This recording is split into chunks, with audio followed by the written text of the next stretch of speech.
So we live now. What's good, brother? We here. We here. Good afternoon to everybody. Knicks fans across the globe, because our fan base stretches across the globe. We are global. Absolutely. We are global. But not So that all the salutations and stuff are out the way. yes. I don't think we should retire Bernard King number. We are global. Absolutely. Ah. You asked for it and now you got it. Freezy, you have a personal beef with the great BK from Brooklyn, and I don't know what it is, because every now and again you don't take a subtle jab. You go out and get the machete and you try and dismember the great Bernard King. And I need to understand why. From your question right there, why don't you think we should retire Bernard King's number?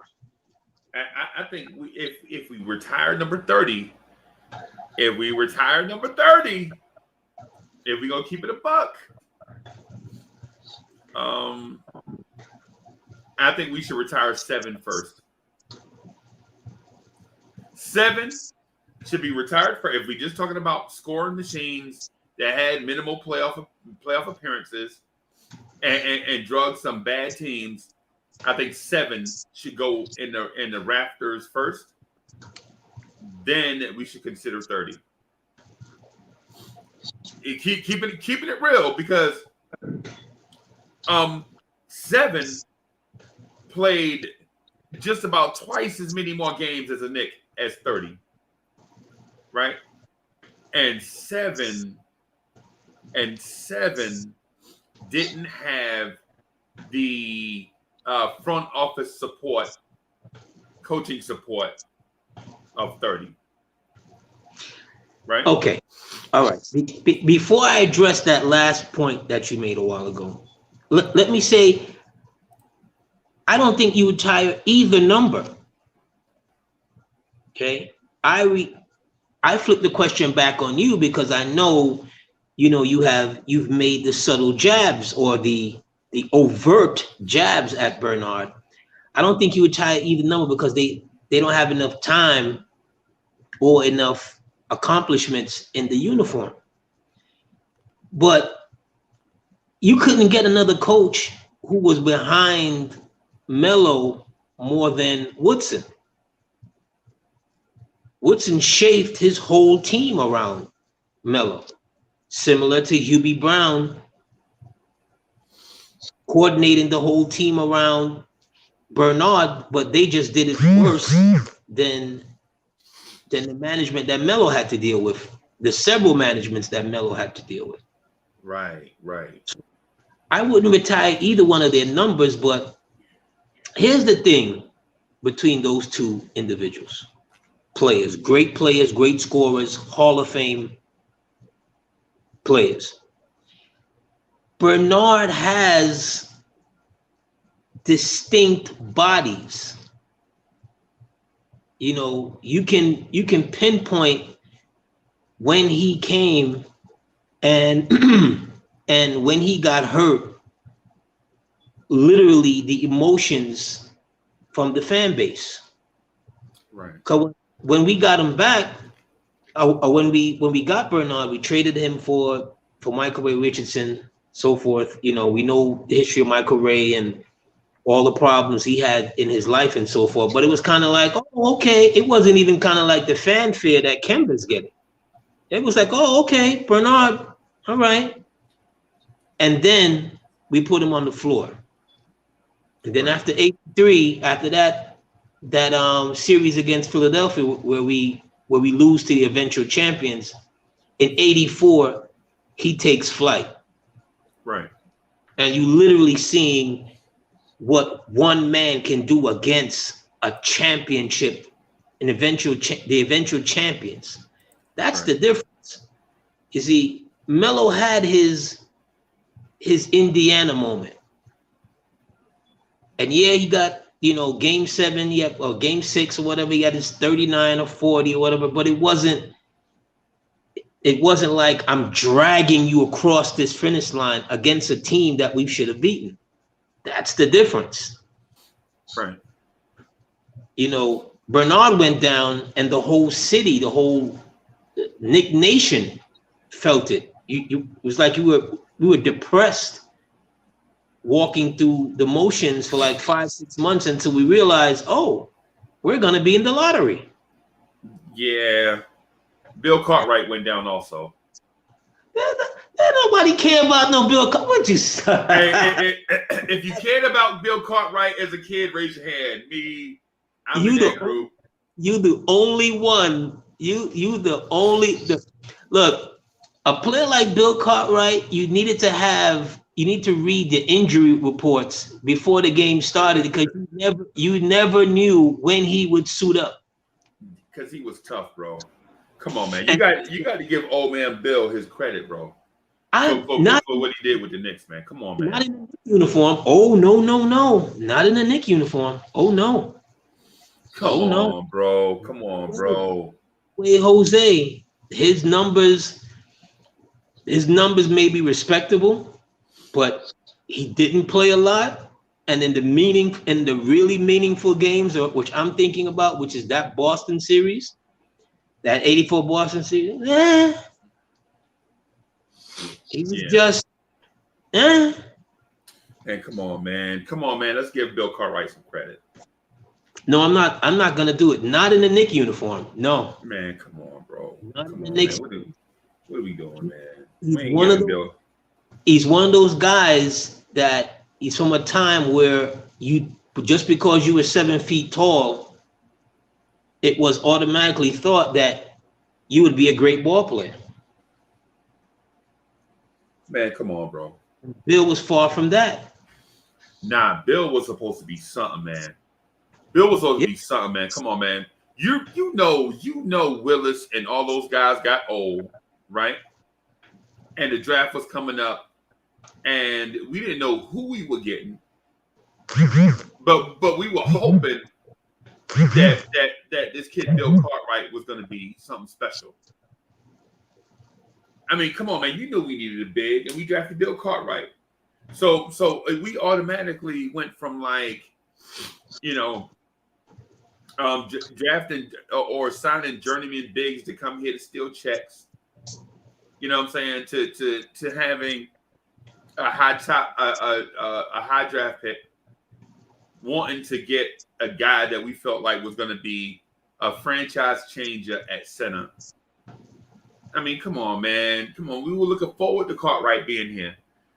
Now, unfortunately, to what you mentioned, his numbers were not, he was not a franchise changer, but he was rock steady. Let's not act, man, Cartwright was rock steady, bro. We started off saying that we needed to check the injury reports for his availability, and now you want to tell me that he was rock steady? That's an oxymoron. If there ever was an oxymoron, that's an oxymoron right there. Because he was not that, not to my memory, he was not that guy. He just wasn't. He was hurt. And I'm gonna show you. They anybody was gonna draft Ewing, but anybody was gonna draft Ewing, right? Cartwright was only 5 years into his career when they drafted Ewing. Yeah. But what do you do in that case though? Do you keep Cartwright and draft Charles Barkley or somebody? I don't know. I don't know what year Charles Barkley came. I can't remember. Do you keep Cartwright and draft a Wayman Tisdale? I mean, in fit wise, if you're talking like you're doing a puzzle, right. You would do it. If you didn't have fit wise and you were just kind of rolling along the same way how Portland drafted Bowie, it makes sense because you got a guard and they got a big man. But the talent, you see, the talent that you were about to draft was so much better than what you already have. You couldn't do that. it took the following management to realize that, okay, this Twin Tower things is not working. We also need a point guard. The Knicks, that draft day trade that they made that day was probably the greatest, one of the greatest trades in the franchise history, trading for Charles Oakley, getting the 19th pick or the 18th pick, and drafting Mark Jackson. Yeah. See, that season right there, nobody was thinking about Bill Cartwright ever again. I get it. Once Oakley suited up, 34 came in, number 13, Mark Jackson came in. All of a sudden, it re-energized the fan base, because at that point in time, the fan base was upset at Ewing. Yeah. Ewing was upset at the fan base. Yeah. He's already three losing seasons, and you're trying to make him into a power forward. Yeah. And so that move never worked. There was no time in NBA history when the Twin Towers thing ever worked. Ever. You know what I'm saying? You saw it on different fronts. The most famous one was Olajuwon and Ralph Sampson. And they turned Ralph Sampson into the power forward. And he was a taller guy. Yeah. You know what I'm saying? And so that never worked. And it never, that type of basketball will never work. Taller is not better in NBA basketball. You know what I'm saying? It just doesn't work. You need athleticism on the floor at every spot. The more athletic your big man is and skills, the better. Because even when you look at a Wilt Chamberlain, a Shaquille O'Neal, a Hakeem Olajuwon, you're talking about excellent athletes. Bro, you're not talking about, big stiff dudes down low that's gonna just overpower you. Shaq at 325 was probably the biggest center we've ever seen in our life that could dominate. But at the same time, Shaq was super athletic at 325. You know what I'm saying? Wilt Chamberlain at 280 or whatever it is he played at, whatever his playing weight was. The dude could run a 4.5 40. He was a triple jumper, right? And lift weights with Arnold Schwarzenegger. And a high jumper. And a high jumper. And a bowler. And part-time boxer. Right. And he played volleyball. And he was an excellent volleyball player. Probably Professional volleyball player. Yeah, probably better than he did the other things aside from basketball. In terms of volleyball, yeah, that's an excellent point. So I'm with you. I'm with you on that. What I'm saying is this: Cartwright was none of those, and we won't argue. Cartwright is not in the class of a Shaq, Olajuwon, David Robinson, Shaquille O'Neal, Wilt Chamberlain, any of that. What I'm talking about, the hype going into that draft when we grabbed him, we thought we were getting somebody, is what I'm saying. Because he had a nice jump shot out to, when we drafted him, he had a nice jump shot out to about 15 feet or so, something like that. Like the baseline J was money, right? I'm gonna give you another correlation to that move that the Knicks, Al Bianchi, God rest the dead, did, that moves the organization forward. You remember Joe Barry Carroll? Yes, I remember Joe Barry Carroll. Yeah, okay. Golden State Warriors, Houston Rockets. Number 1 overall pick. Joe Barry Carroll and Bill Cartwright are basically the same thing, just 20 pounds less. Oh, God. Oh, my God, man, really? Boston had the number 1 pick at that time. Yep, I Boston know where you go. Trades that pick, gets Mikhail Parrish and a bucket of fries and some wings. And it sets their franchise off the next 10 12 years. Well, the next, because they wound up getting Chris Mullin, like 3 or 4 years later.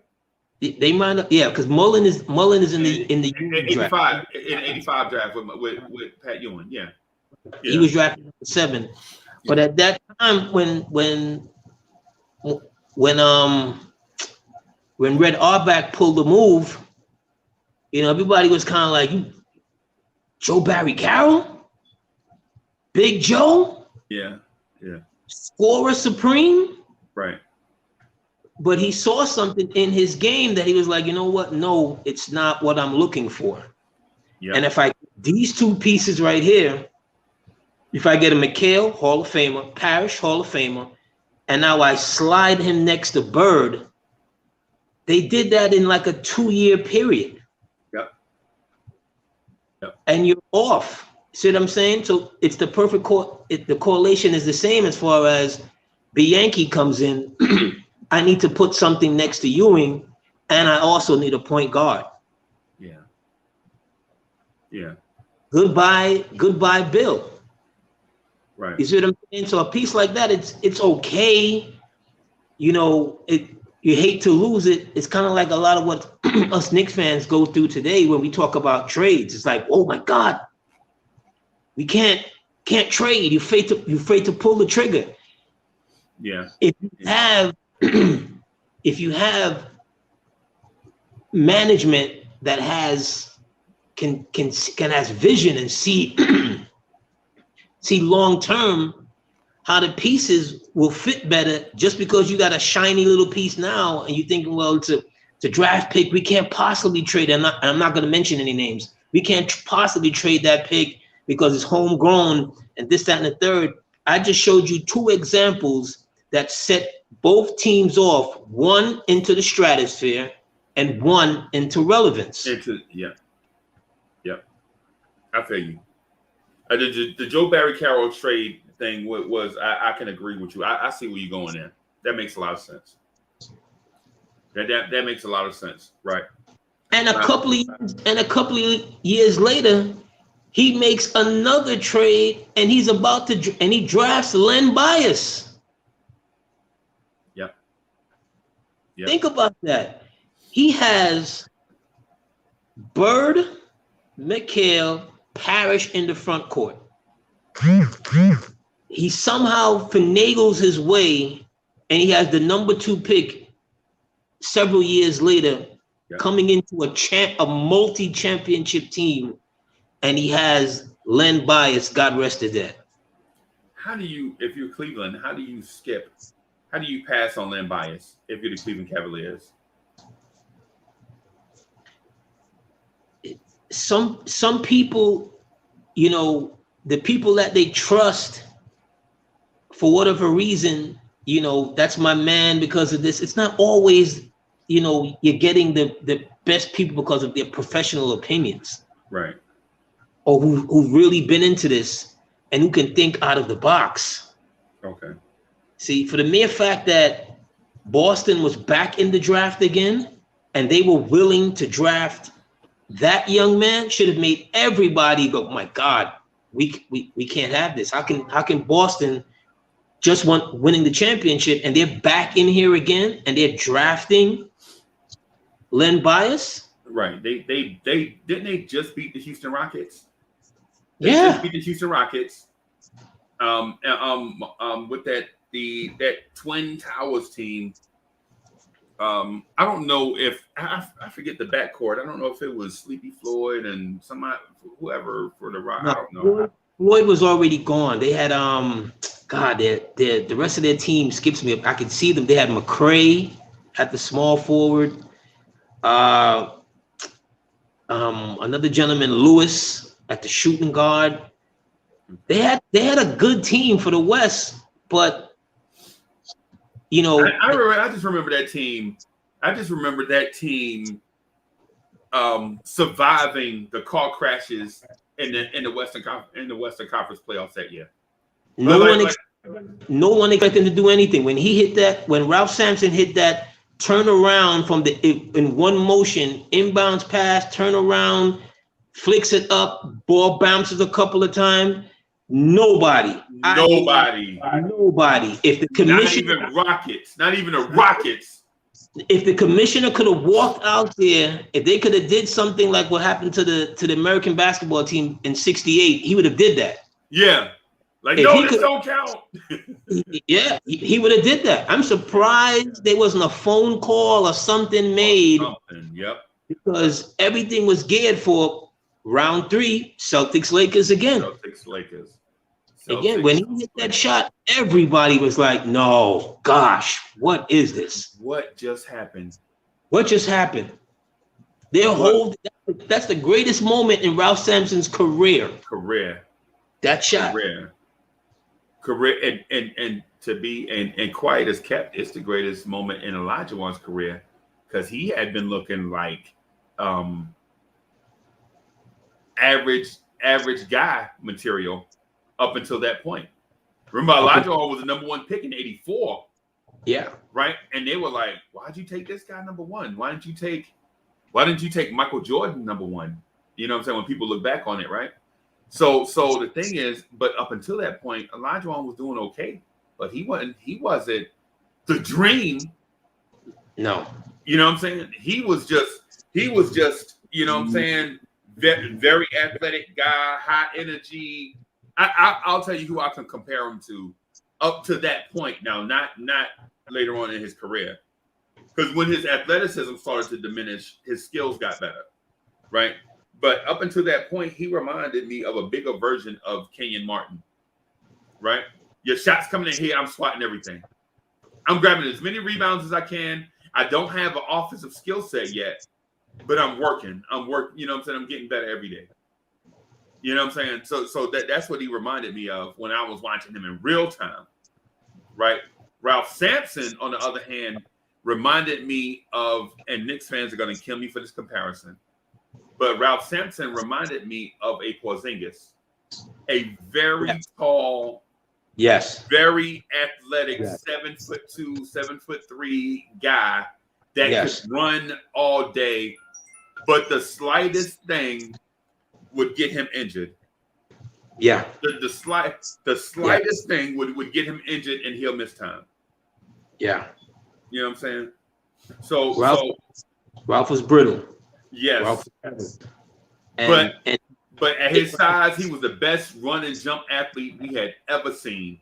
Because we had never seen anything, and he was slender. He was kind of like David Robinson, build kind of sort of slender, sleek, can run, can handle the ball up and down. But he's kind of like that racehorse that's, and I hate comparing humans to animals, but that has that major lead. Yep. And then something happens to a little nick happens to the leg, and you got to shut him down for 6 months. Yep. And again, hearing those two big guys together, see, big men need space. Yep. So can you imagine back then when there's no stretch four and you're not wide, you don't have guys taking one corner on the left, one corner on the right. That means your center and your power forward basically shared the box. Yep. Just on two different sides, maybe. Yep. Maybe. And if they're there, that means the guy who's guarding them is there. Yep. So you're talking about four people always in the box, maybe in a motion, but still around that box. And big guys need space. Big guys need space. Yeah, one of the guys, you both don't have to be great at everything, but the other guy has to be good at something else than your main guy. Right. Or else you're gonna have a clumsy who gets it. I don't know. Maybe, one guy's not used to being on the wing. Look at Tree Rollins and Willis. Right. Willis is 7'2". You could never put him as a center. He never wanted to play center. Right. Tree Rollins couldn't do anything else but grab a rebound and block a shot. And box out. Now, the one thing about Tree Rollins now, Tree was physical, down low, and the basic stuff. Right? Yeah. Like you wasn't gonna box out Tree. That's why they called him Tree. Because he was rooted down there. If you hear Tree Rollins, they were like, "Hey man, why they start calling you Tree?" He was like, "Yo, because I got into place and I stayed there.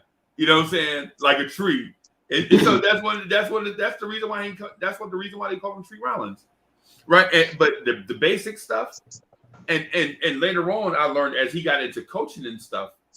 The later on I learned, man, the dude was a very smart dude, knew basketball in and out, and knew how to teach it.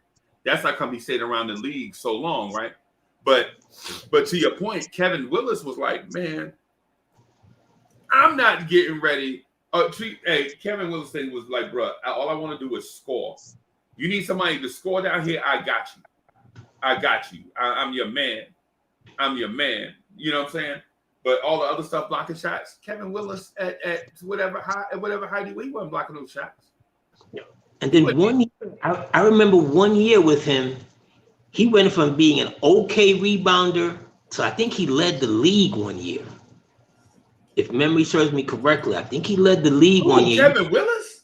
Yeah, he became like a vicious rebounder. 1 year he went like he jumped.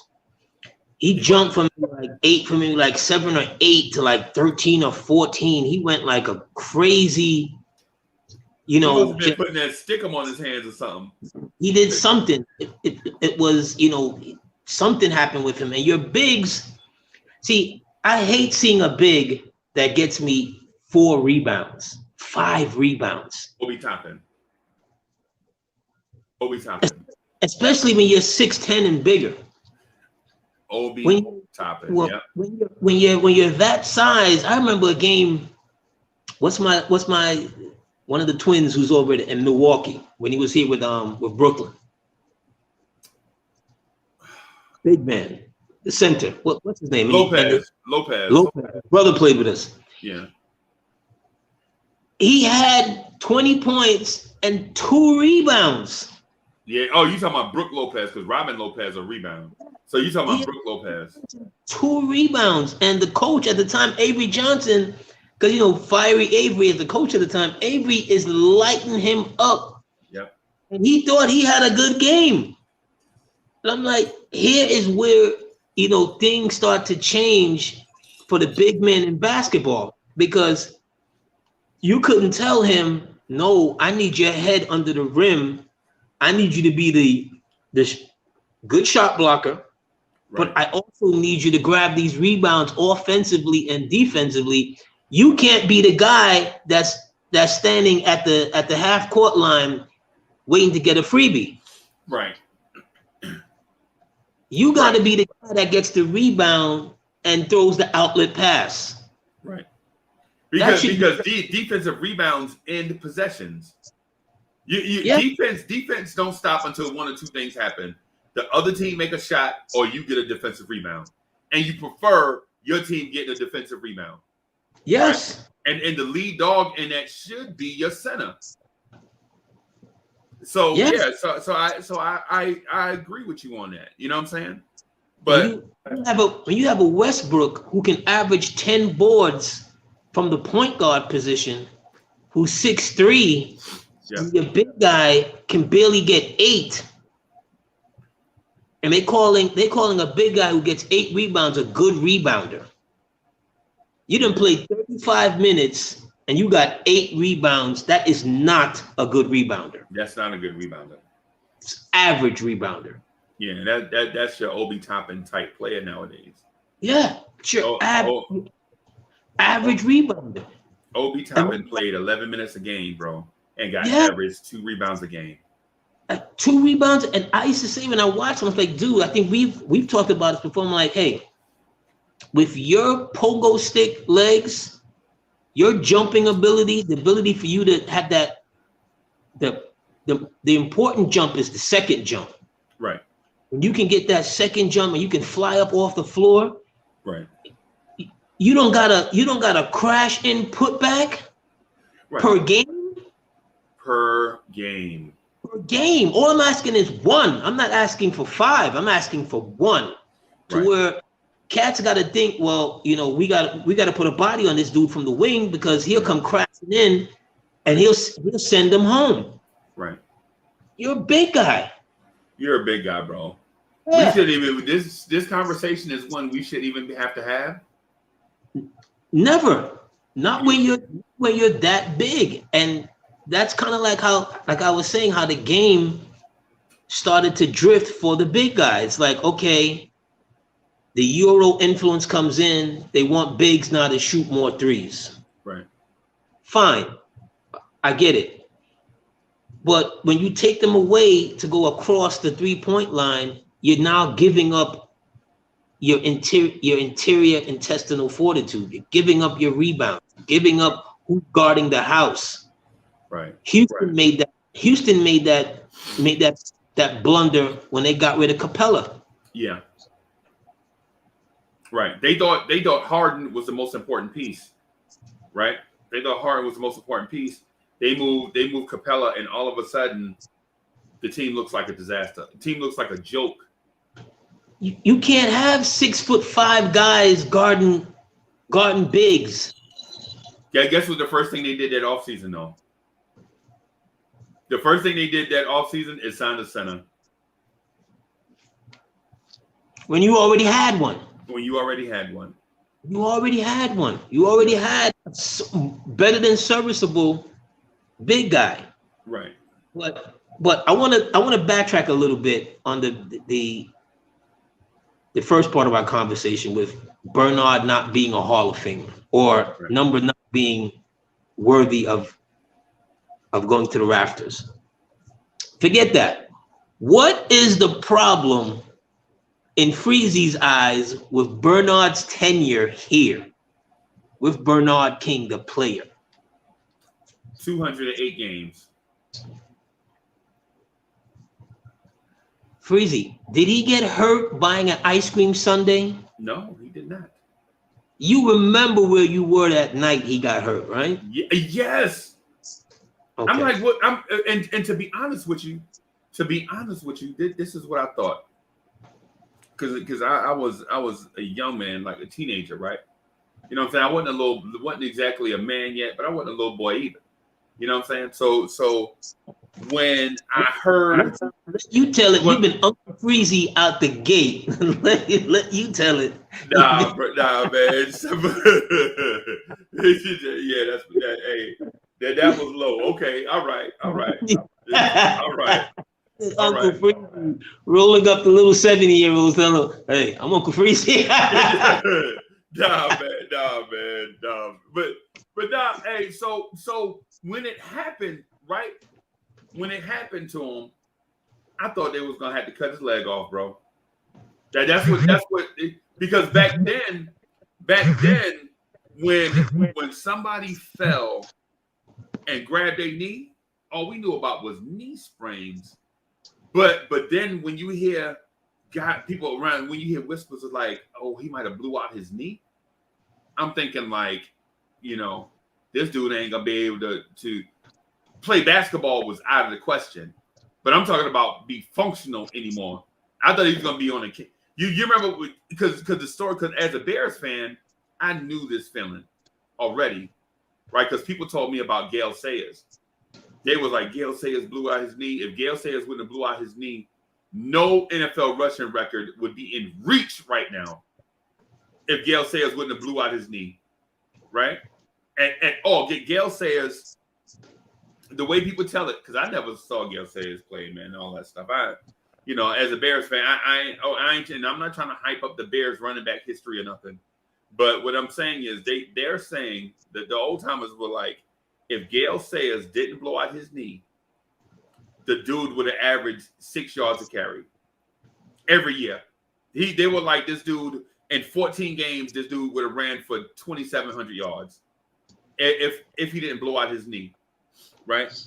And then what happened was people that don't know the Gale Sayers story. The dude blew out both of his knees. He blew out one, came back on one blown out knee, and was still a very good running back with one bad knee, right? And then he blew out the second one, and then that was like, well, they knew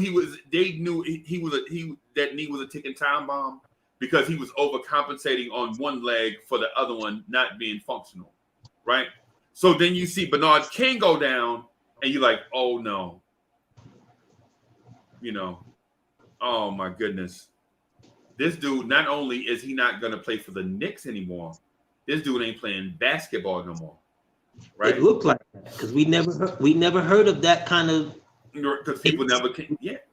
Never heard that. That's the first time I heard ACL, MCP, CPL, and like what it meant. And his training was secretive. 2 years. Yeah. 2 years of just straight. I've heard him talk about it several times. They had never seen anything like that before. Right. Like total knee reconstructing surgery. Right. And so, I'm sorry. Go ahead, man. No, go ahead. And so here's the thing. For one, Bernard King is fortunate that this happened, and as he was a Knicks player in New York City. If this had happened when he was with the Utah Jazz, none of this comeback player of the year, all that stuff, none of this stuff would have happened, right? Because at the time, the best doctors in the country were in New York City. Yeah. The best physical therapists in the country were in New York City. You know what I'm saying? So it wasn't like, it didn't give him like he hurt his knee and Utah, the Utah doctors are trying to figure out what's going on. And let's go fly you across the country. You know what I'm saying? This thing is building up, taking weeks, months, you know what I'm saying? Maybe years for him to get to the right guy. Soon as this thing happened, he was in the right place at the right time for something as tragic as this. Because in New York City, he could see the very best doctors money could buy within days of this thing happening, right?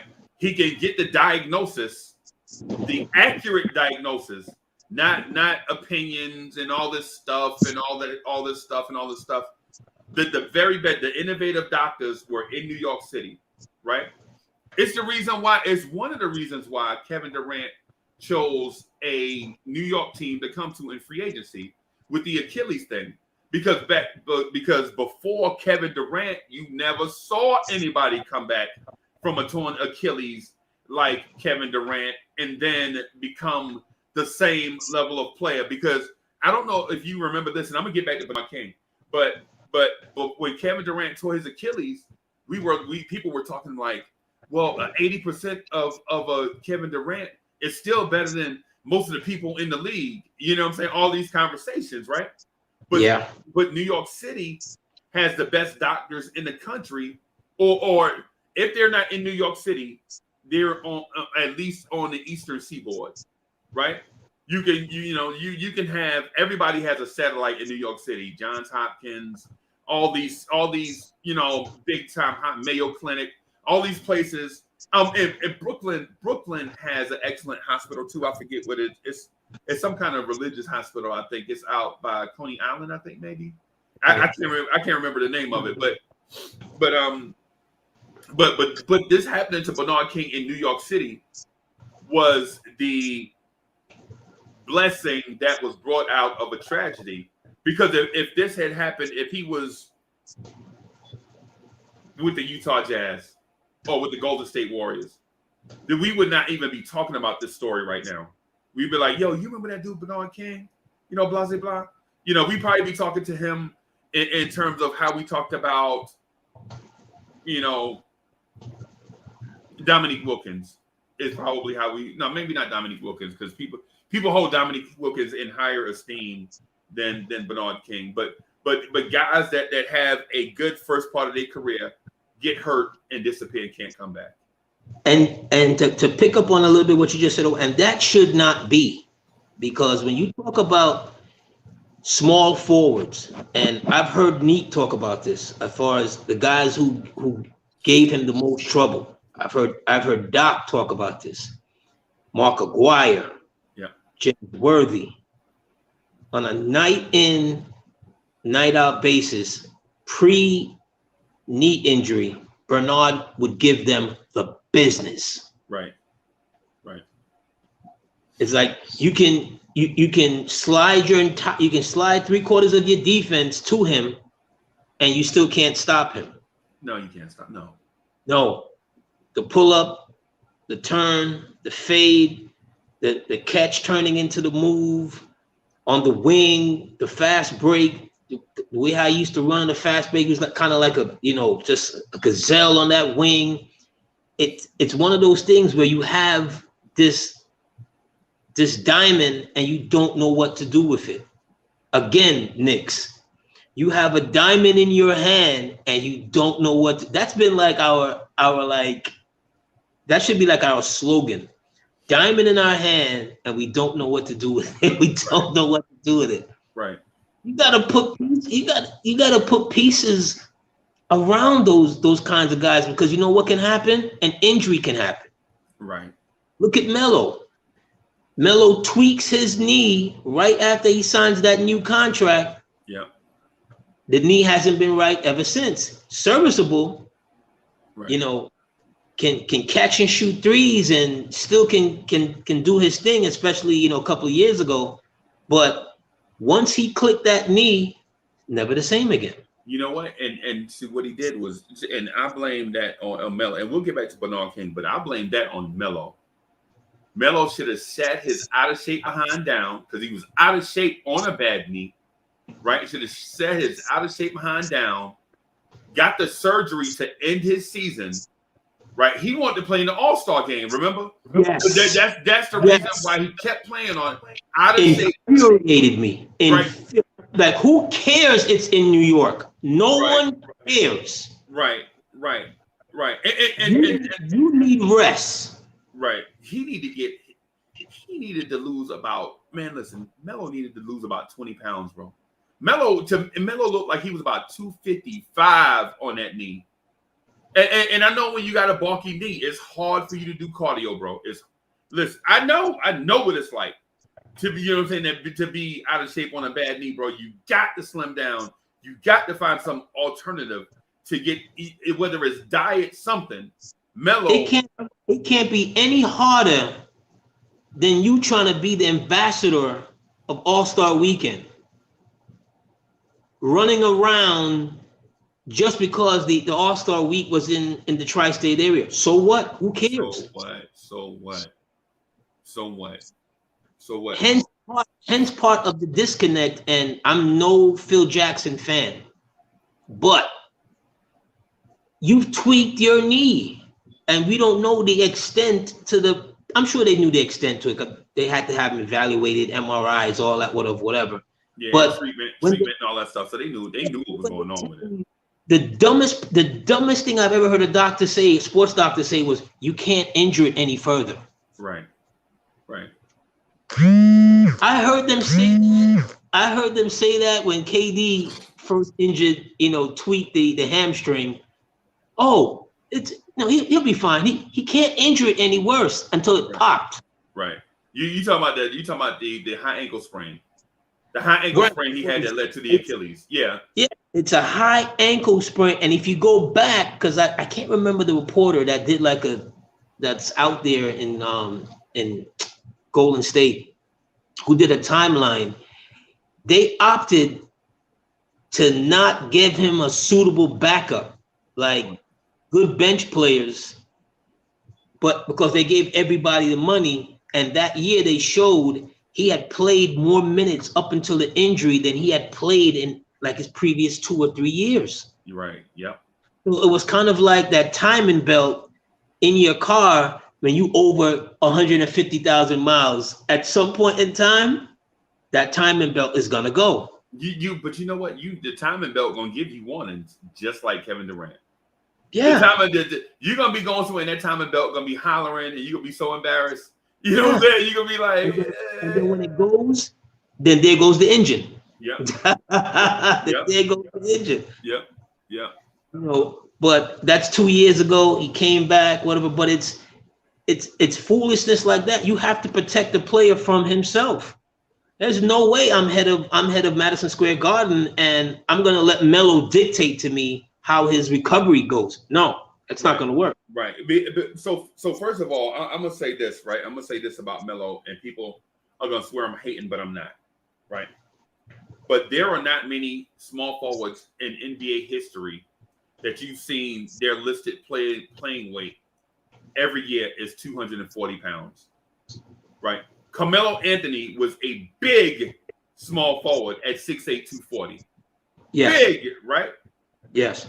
I mean, even I think Dominique Wilkins, who we thought was the most powerful small forward ever, maybe, was like 220, 215-ish, 220, right? Yeah. Carmelo Anthony played at 240, bro. Yeah. At 240, right? And I know this is revisionist history, right? Because at the moment, you know, when something's happening that is good, you kind of want to turn your head. You want like, yeah, I don't want to see that. You know what I'm saying? If it happened, it happened. You know what I'm saying? At 240, you like, we should have been like, yo, Melo is too big at small forward to be chasing around small forwards. Either Melo need to get back into athletic Melo shape at 225, right? Or he need to play power forward. And Melo was opposed to playing the 4. Forward, and he didn't like playing the 4 until Woody convinced him. It wasn't even actually, you know, before Woody, because if you look at Melo's career, especially the first 4 years of him being a Knick, March into April, leading into the playoffs, he would be blistering hot. Yeah. I don't have to argue this with any Knick fan. Just go back and take a look at the first 3 years and look at his March and April numbers. Bananas. Absolutely off the wall. Right. It started with the D'Antoni, because even when he first got here, he didn't like shooting threes neither. Right. But because D'Antoni had the whole 3-point shooting system or whatever, it clicked somewhere in his head. Okay, I can score more points. It's not hurting. But D'Antoni talked him into a certain 3. Melo didn't like anything. Melo didn't just like the 3-point. He liked a certain 3. D'Antoni said, "Listen, before you get into your move, get into this pull-up thing, and if it's there, take it." And so Melo in the pull-up 3 was one of his favorite moves after D'Antoni begged him, basically got on his hands and knees for him to get in. Melo, look, before you get into your move, the shot is there. Take it if it's open. Yes. Because he hit the pull-up 3 to win games, like over Taj Gibson, over a bunch of people that knew Melo was going to get into his move, but instead of getting into the move, he just did the pull-up 3 in their face. Right. But the ball moving around the perimeter, Melo pass the ball around and the ball will come back to you in the corner, Melo 3? No. He ain't having that. You mean pass the ball and hope I get it back 3? No, I ain't doing that. No, I'm not doing that. I'm not do that. And I sided with him. You're right. The funniest thing is during those times, because I never believed in the D'Antoni system. I still don't. Okay. I've seen it work. You know, other teams from the Spurs and so forth have taken advantage of it and shot more threes. For me, if all you're about is we're going to double down on the 3 at some point in time, it will bite you in the you know what. Right.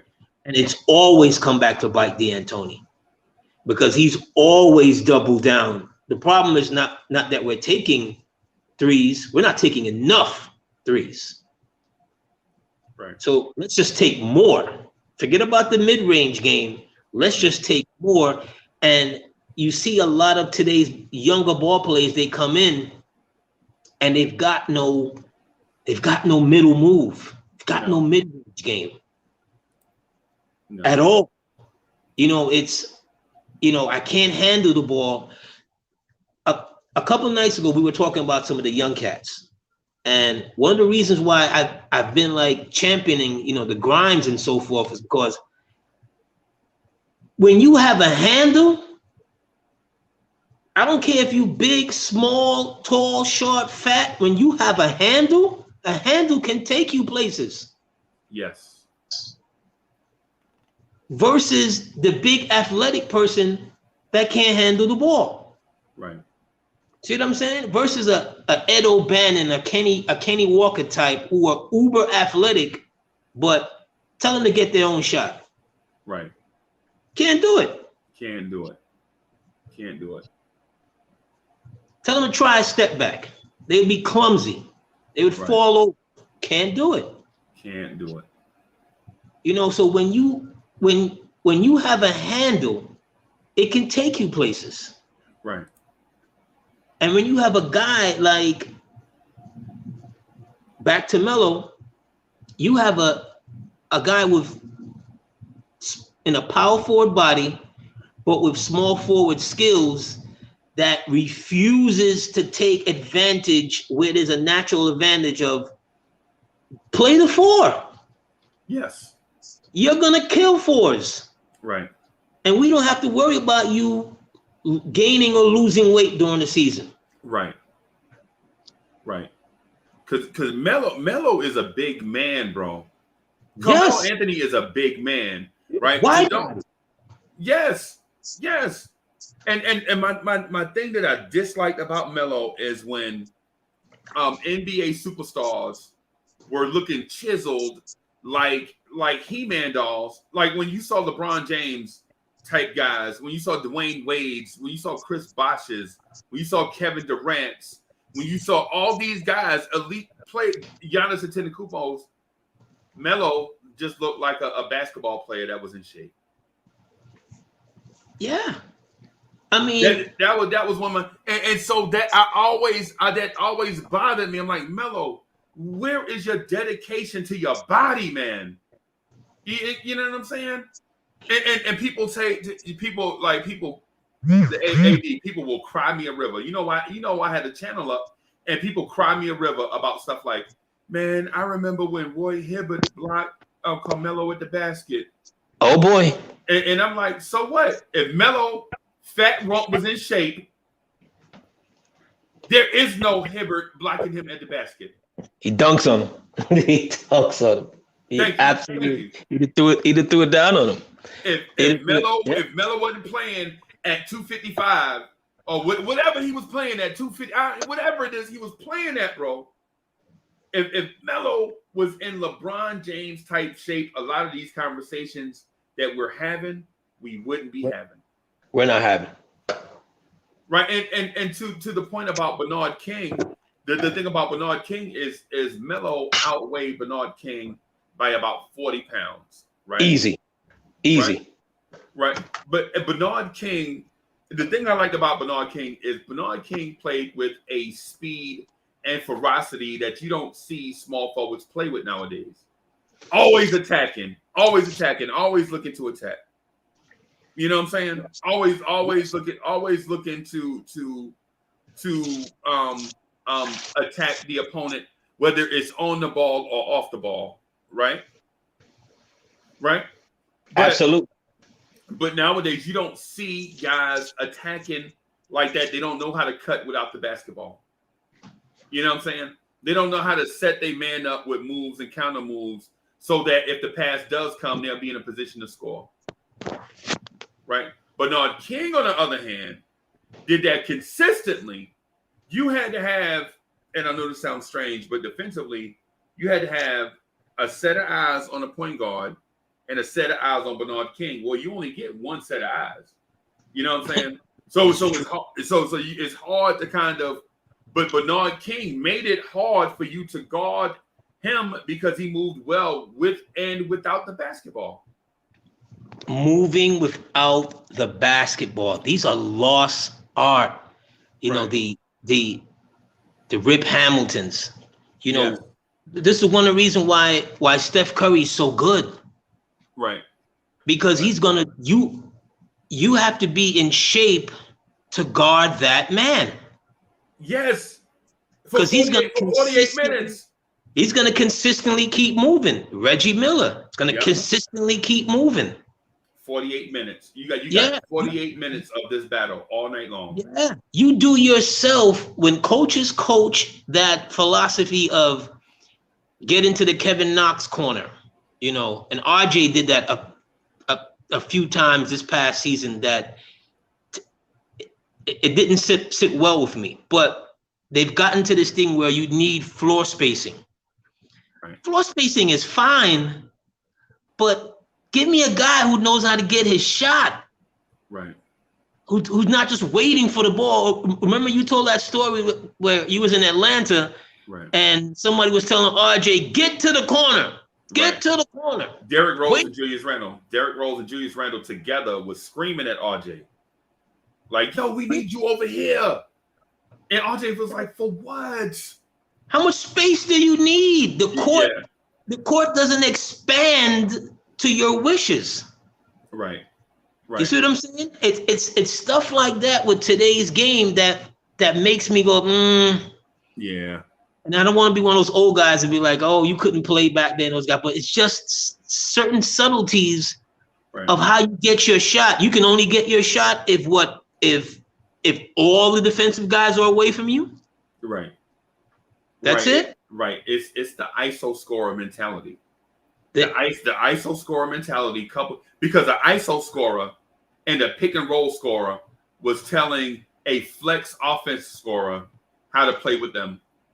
You know what I'm saying? And so what we were brought up on, like if you were a street ball, if you play ball in the streets, there was no such thing as spot up. You had to keep moving, get out, keep moving. Don't bring your man towards the ball if you're not screening. Right? No. You know what I'm saying? If you're not screening, why are you over here standing by me with the ball? Go somewhere. You know. And when you got the ball, you better know. You better do something with it. Yep. Or else you're not gonna get the ball again. Right. And so it's one of those deals where the isolation scorer in Julius Randle was telling Derrick Rose he needed more space to operate in his ISO. The pick and roll ball handler, Derrick Rose, who is at one point could have been an ISO scorer, pick and roller, lost a step. Now his main concern is, not having the lane clogged when he turns the corner from his screen, is telling a guy that's used to running in motion offenses that he needs to stop all that motion and spot up, stay here so we know where you at. You know what I'm saying? And to me, it didn't work then, and I don't know if that is gonna work. I think with Fournier and not to talk about the new team and get away from Bernard King, but I see your point and see what you're getting at. But my thing was this: the great wings of the game you never saw the great wings of the game play at 240 pounds. That was Kareem Abdul-Jabbar's listed playing weight, 240. And that's what Carmelo Anthony played at as small forward. At 7'4". Yeah. That was Kareem's listed playing weight, 240 pounds. Right? We as Knicks fans, we have I almost don't like talking about Melo because it always goes back to the trade. Right. It always goes back to the trade, and Knicks fans they live in this delusion that we could have had him in the off season.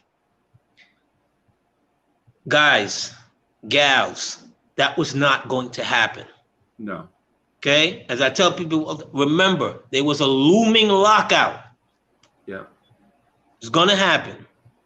He wanted his money. They allowed him to meet with New York and Brooklyn. And meeting with New York was meeting with Dolan. Because pretty much at that point, once Dolan got into negotiations, Donnie Walsh was fired, pretty much. And could you blame him? He's like, well, what do I need you for if I got to do this? If they got to call me, what do I need your geriatric behind here? What, to answer phone calls? Right. What do I need you here for? Right. Exactly. What do I need you here for? You're fired, right?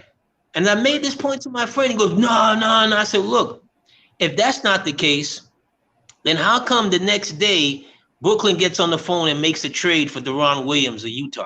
Yep. We didn't even know that Deron Williams was on the trading block. Remember that? Right. Yeah. It was like, when did that happen? Yep. No, it happened as soon as Dolan said, no, we're gonna make this Melo deal, and Walsh, clear your stuff out.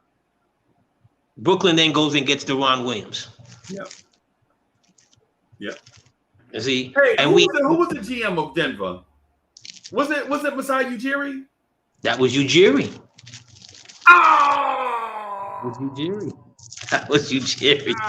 Dog. And I don't think, to me, you're getting someone who's 26 years old entering his prime at 26 years old. Freezy.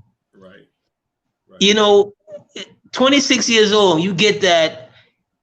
That's almost like someone letting you into the bank for 2 minutes, and they telling you can have the teller money, or you can go straight to the back to the vault. You can go to the vault. Yeah. I'm going to the vault, and I'm gonna take everything I can until my 2 minutes is over. Oh, yes. Yes. You know what I'm saying? I'm wearing sweatpants. I'm tying the bottom of my sweats, and I'm stuffing as much money in my sweatpants as I can possibly take. Yes. Oh my goodness. Yeah, and Knicks fans always go back to that. Well, we had Gallinari. He hurt his back during summer league, the rookie season. Yep. Also hurt his knee. Oh, we had Wilson Chandler. Wilson Chandler had like 10 different ailments at one time. He had potential now. Now let's not get into because coming out of DePaul, he looked like he was going to be better. Yeah, he looked like he was going to be the Jimmy Butler, and injuries derailed him. Right? And he had all of those injuries in Denver. Yep. Gallinari had several knee situations in Denver. Yep. All right. You give up a Uncle Ray Felton and couple of fries and a malt liquor, and what's his name? The big center that we got, Mozgov. You give up Mozgov, and his claim to fame is that Cleveland traded 2 first-round picks to get him. Yep. They needed, but Cleveland won a championship though. That's fine, but it wasn't because of Mozgov. He was just he was in the school year picture at the end. You remember that picture that your mom made you? Your mom's made you take. You're like, yo, I don't want to go to school today, and she said, no, it's picture day. Picture day, yep. It's picture day, and you're gonna put on this platform shoes. Yep. And this plaid suit with this purple shirt, and you're gonna absolutely smile and bring back. I remember when they had the reflection picture. You had you in the main, and they had the shadow picture behind you in the mirror. I remember that. Man, I had a hairstyle, bro, that was out to like. I remember a girl, and I'm gonna just say this real quick, but I remember a girl was like, you know what, Uncle Freezy, you know what will make you look even more sweeter? And sweet was a word that meant fly back then. So when people hear sweet nowadays, they don't think the same, it'd be sweeter. Man, if you put some curls in it, and I was like, some curls? You talking about like Shirley Temple, like Raggedy Ann? And I know people don't know who Raggedy Ann is, you know what I'm saying, and Shirley Temple and all that, you know what I'm saying? But do your Google. Yeah. I'm not. Yeah, I was like, I'm from Van Nostrand. I'm from the Hill. We don't put curls in our hair. and then in like 3 weeks later, I seen dudes walking down the street with like Jerry curls and all that stuff in it. I was like, what's going on? And then everybody had a curl. Yes. Because I come from the 1 or 2 styles. You had hair, and then if things got crazy, you'll plait it down cornrows. That's it. That's the era. That's the era where I was from. You braid it down, right? You know what I'm saying, or whatever. That's it. And then dudes like Pat Ewing start coming around with parts all in their hair, all around the place, and then dudes start getting, But anyway, I understand what you're saying though. I dig it. And I'm with you on it. And I'm hoping people in the chat are following along to what we're getting at. The Carmelo trade, you had to strike while the iron is hot. If you're Dolan, you had to make this move. Because Knicks fans, bro, if think about this. If the Brooklyn Nets, hold on a second, Freezy, and I can feel Rob the Knick fumbling with the phone right now because he want to call, he want to get on so he can dispute this fact that we needed Carmelo Anthony. Yes, we needed Carmelo. Because if Brooklyn had got Carmelo to go with Paul Pierce and KG, man, come on, bro. Come on, bro. Do you know what the city would have been like? Do you know what the city would have been like? They got cornerstone pieces. I think they either just traded for Gerald Wallace or was about to trade for Gerald Wallace from the Charlotte Bobcats, right? I used to like Wallace. I really like Wallace. Was one of those guys that just made himself into a ball player. Yep. Just made himself into one of those ball players that just, like the PJ Tuckers of today and the Kevin Middletons, and just kept grinding, kept working on his game, kept taking 10-day contracts, kept on, till finally somebody recognized that, hey, this is a ball player. Yeah. I used to liken him to Latrell Sprewell. I thought he was like a younger version of Spree. Right. At that time. When he was coming off the bench for Sacramento, right? I was like, you know what? This dude is going to be something special. Because he's got the all-star profile. He just don't have the all-star skills yet. You know what I'm saying? Like he can't shoot it yet. He's not an accurate passer yet. But when these things come, when he get them, he gonna be money. My guy legit did exactly what you said. He worked and was a high energy player off the bench until, he made himself into a bona fide player. By the time Brooklyn got him, he was probably a little washed, but at the same time, Yeah, he was definitely washed by. He was definitely not washed, but he wasn't at his prime anymore. Right. But at the time they got him, they didn't need him to be the star, because if they would have got Carmelo, now you're talking about a rotation at the three of Pierce, Melo, and Gerald Wallace. You got KG at the 4-5. You got Brook Lopez. You know what I'm saying? You still got Derek Favors. Oh well, Derek Favors probably would have went to Denver in that Carmelo trade if they could have pulled it off. But man, I just tell you what, man. If Brooklyn would have got Carmelo, I think Dolan wouldn't be the owner no more. We wouldn't be talking about Dolan as the owner right now, I think. And I think Dolan know that. He has gotten, his fair share of blame because the buck stops at the top. But at times when he's done some things that you can't necessarily argue with, people argue with it.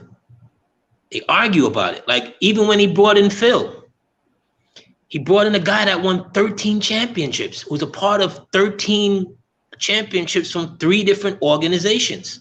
Right. The only problem there was there was no game plan. Right. Okay, so Phil, you're not gonna coach. Okay, fine. But before we talk about you not coaching, here comes LeBron is coming up again for free agency. And this one is coming up again for free agency. If nothing else, these guys are gonna respect the fact that you've won championships. Right. So if nothing else, they're gonna listen to you to our pitch with you at the head because you missed the rings. Yes. If Riley can walk in and drop 5 on the table, you're gonna walk in and drop 2 bags on the table. Bam. But what do? Every chance you get, you insult the man from afar. Right. And then you come up with these stupid Nick Chronicles when you're talking about stories about other teams that has nothing to do with the Knicks. Right. But the thing is with Phil Jackson, AD, is Phil Jackson had senioritis. You know, in the second semester of your senior year in high school, the second semester, the teachers can't tell you that. You out the door.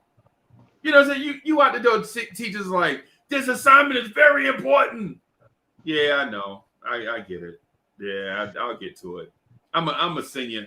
I'm looking. I can see the door.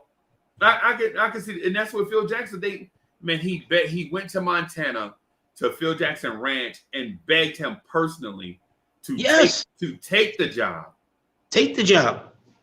Right. And there's no like, okay, when you take the job, so what's the plan? Right. Besides the triangle, what's the plan? Right. Right. And Phil Jackson had never been in that position before. So Phil Jackson even though Phil Jackson was a basketball man and he was helping the Lakers build their teams over there, Phil Jackson had never been in charge of nothing except the stuff on the floor. You know, as soon as they said they bringing in Kurt Rambis, I knew we were going to be the worst team in professional sports because Kurt Rambis has the worst coaching record in NBA history for a coach with a certain number of games. He ran the Timberwolves in the ground. Yeah. You know what I'm saying? It's a shame. With a young star. Right. With a young 25 and 15 guy per night. Yes. Another thing, you don't know what to do with it. You bring that guy over, and I knew it was a problem when it was first announced that Mills would be doing something else. Right. It was first announced that he was going back in Madison Square Garden business. Right. Then like a day or two later, it was like, oh no, Mills is going to be working with me. He's going to be handling the phones. He's going to be the point man at all of this, and getting this and getting that. When it was nothing more than Dolan telling him, "Yo, that's my man. We're not letting go of my man, and he's my eyes and ears in this operation right here, and that's what it's going to be." Basically, and you know what? Deal with it. Yeah. And somebody on Twitter pointed out to me that every disastrous thing that has happened in the last 25 years, and there's a picture of it, Steve Mills is in the picture. Yeah. If there is a legit photograph of a disaster happening with the Knicks, Steve Mills is in that photograph. Yeah. And I'm like, what? That don't make sense. And then there's like a timeline of like bad trades. And Steve Mills is there with Bargnani holding up the jersey. You're like, oh God. You like Steve Mills is the bad luck charm, bro. And you know what? I hate to see a brother, go out like that, but how many opportunities do you get? He fat cat, bro. How many chances do you get to fix the things that you keep breaking? Bro, I'm telling you, he fat cat, bro. He fat cat. Like everybody know, like some dude in an organization where that organization had ups and downs. Fat cat has been there the whole time. Fat cat ain't going nowhere. He ain't going nowhere. Fat cat ain't going. You fat cat. The building burned down. Such fat cat outside smoking a cigarette. Like, yeah, I call the fire department, man. Oh, fat cat is always around. Always. Yeah. Always, man. So I believe he's somewhere a part of Dolan's, hidden cabinet members. Yeah, he is. He's somewhere still in the lurk somewhere. We will see him again. Yeah. We can only hope not, Freezy. Forever and ever. We want to come take some PR pics. You want to come around on Old Timers Day and stuff like that? Sure, no problem. Hold the door open. Do something. He still work for the Garden. I'm sure. Yeah. Once you're a friend of Dolan's, you're a friend for life. Yeah.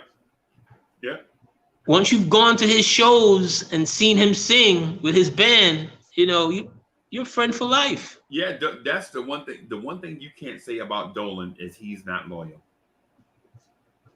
You can't. What has Allen Houston done in your eyes to still have a job with the Knicks? As I said the other night, Allen Houston has mastered the art of not saying or doing anything that Mr. Dolan is not going to like to lose him that fat paycheck. Yes. Yes. That's it. He's been around. He's headed one project after another, and yet still he can get no closer to the big chair.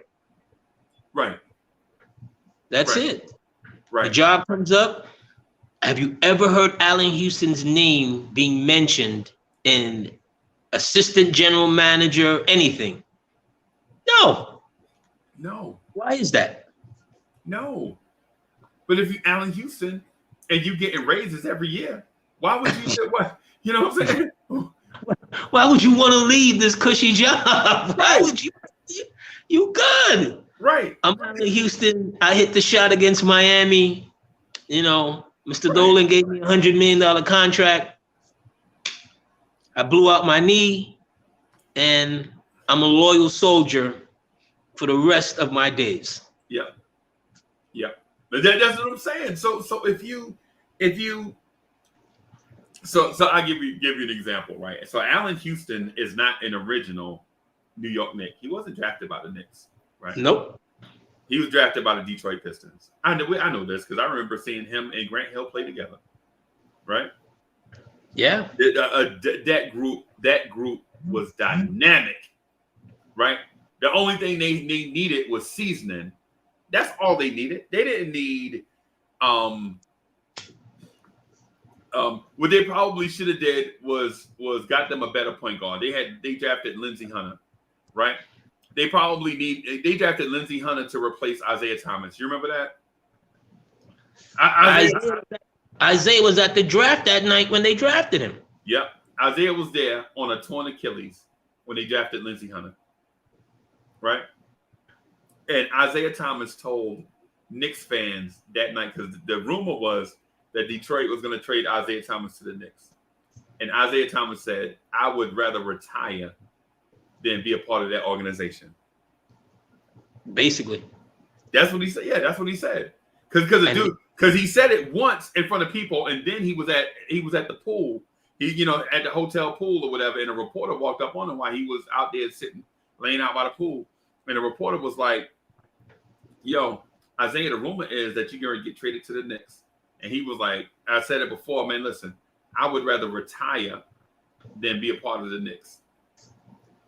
Right? And somehow Isaiah Thomas winds up being a Knick.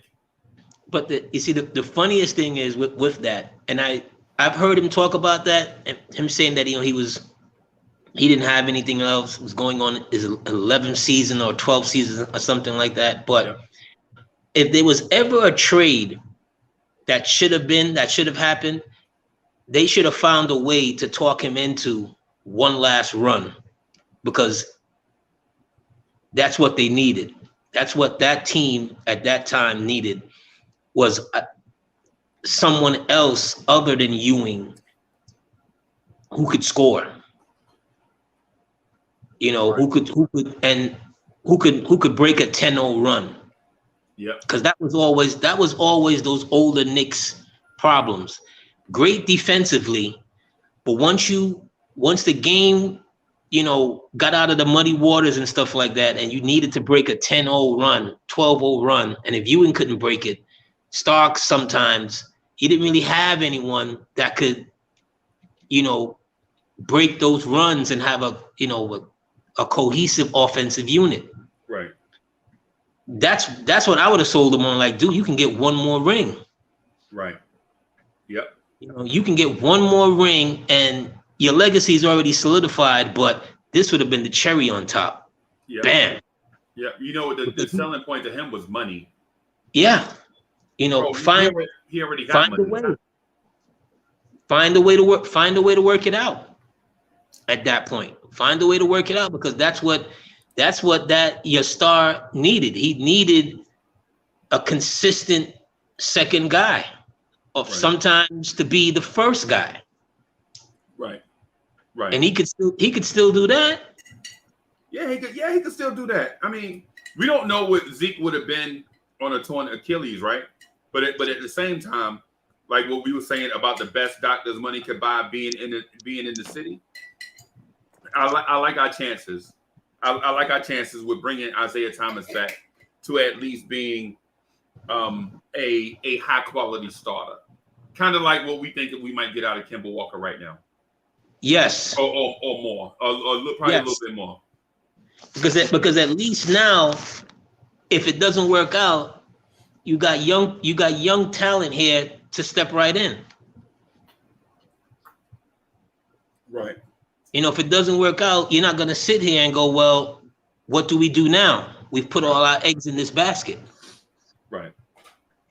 Right. And then you draft differently if you know you have an Isaiah Thomas in the fold. Right. So now you don't draft a point guard that you feel like has to be ready right away. You draft a point guard that you can give some time to. You know what I'm saying? Like, because I think Isaiah Thomas tore his Achilles at 93, something like that. Let me or something like that. Yeah, I'm gonna see for sure because I want to make sure the timeline match up. So, but you bring on a player like that, similar to Houston, you know, making a trade for Drexler. Yeah. His last hurrah. Drexler wasn't good after that season. That was it. That was his last hurrah. Was that second championship they won? Yeah. So this article says Isaiah Thomas had a hyperextended knee, a broken rib, a strained arch. I remember him talking about the strained arch being the most painful of all his injuries. A calf injury, a cut hand, and then the Achilles. The Achilles at the end of the 93-94 season basically sent him off into retirement. So it was at the end of the 94 season. That's the same year we went to the NBA Finals. So yeah. You know, it's one of those deals, man. We should. I felt like we probably could have and should have did a deal. My thing is,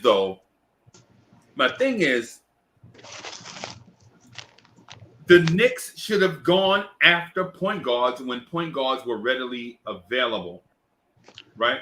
The Golden State Warriors were getting towards the end of their tenure with Tim Hardaway, right? They were like, yeah, this dude, man, we ain't winning no games. We just spinning our wheels with Tim Hardaway.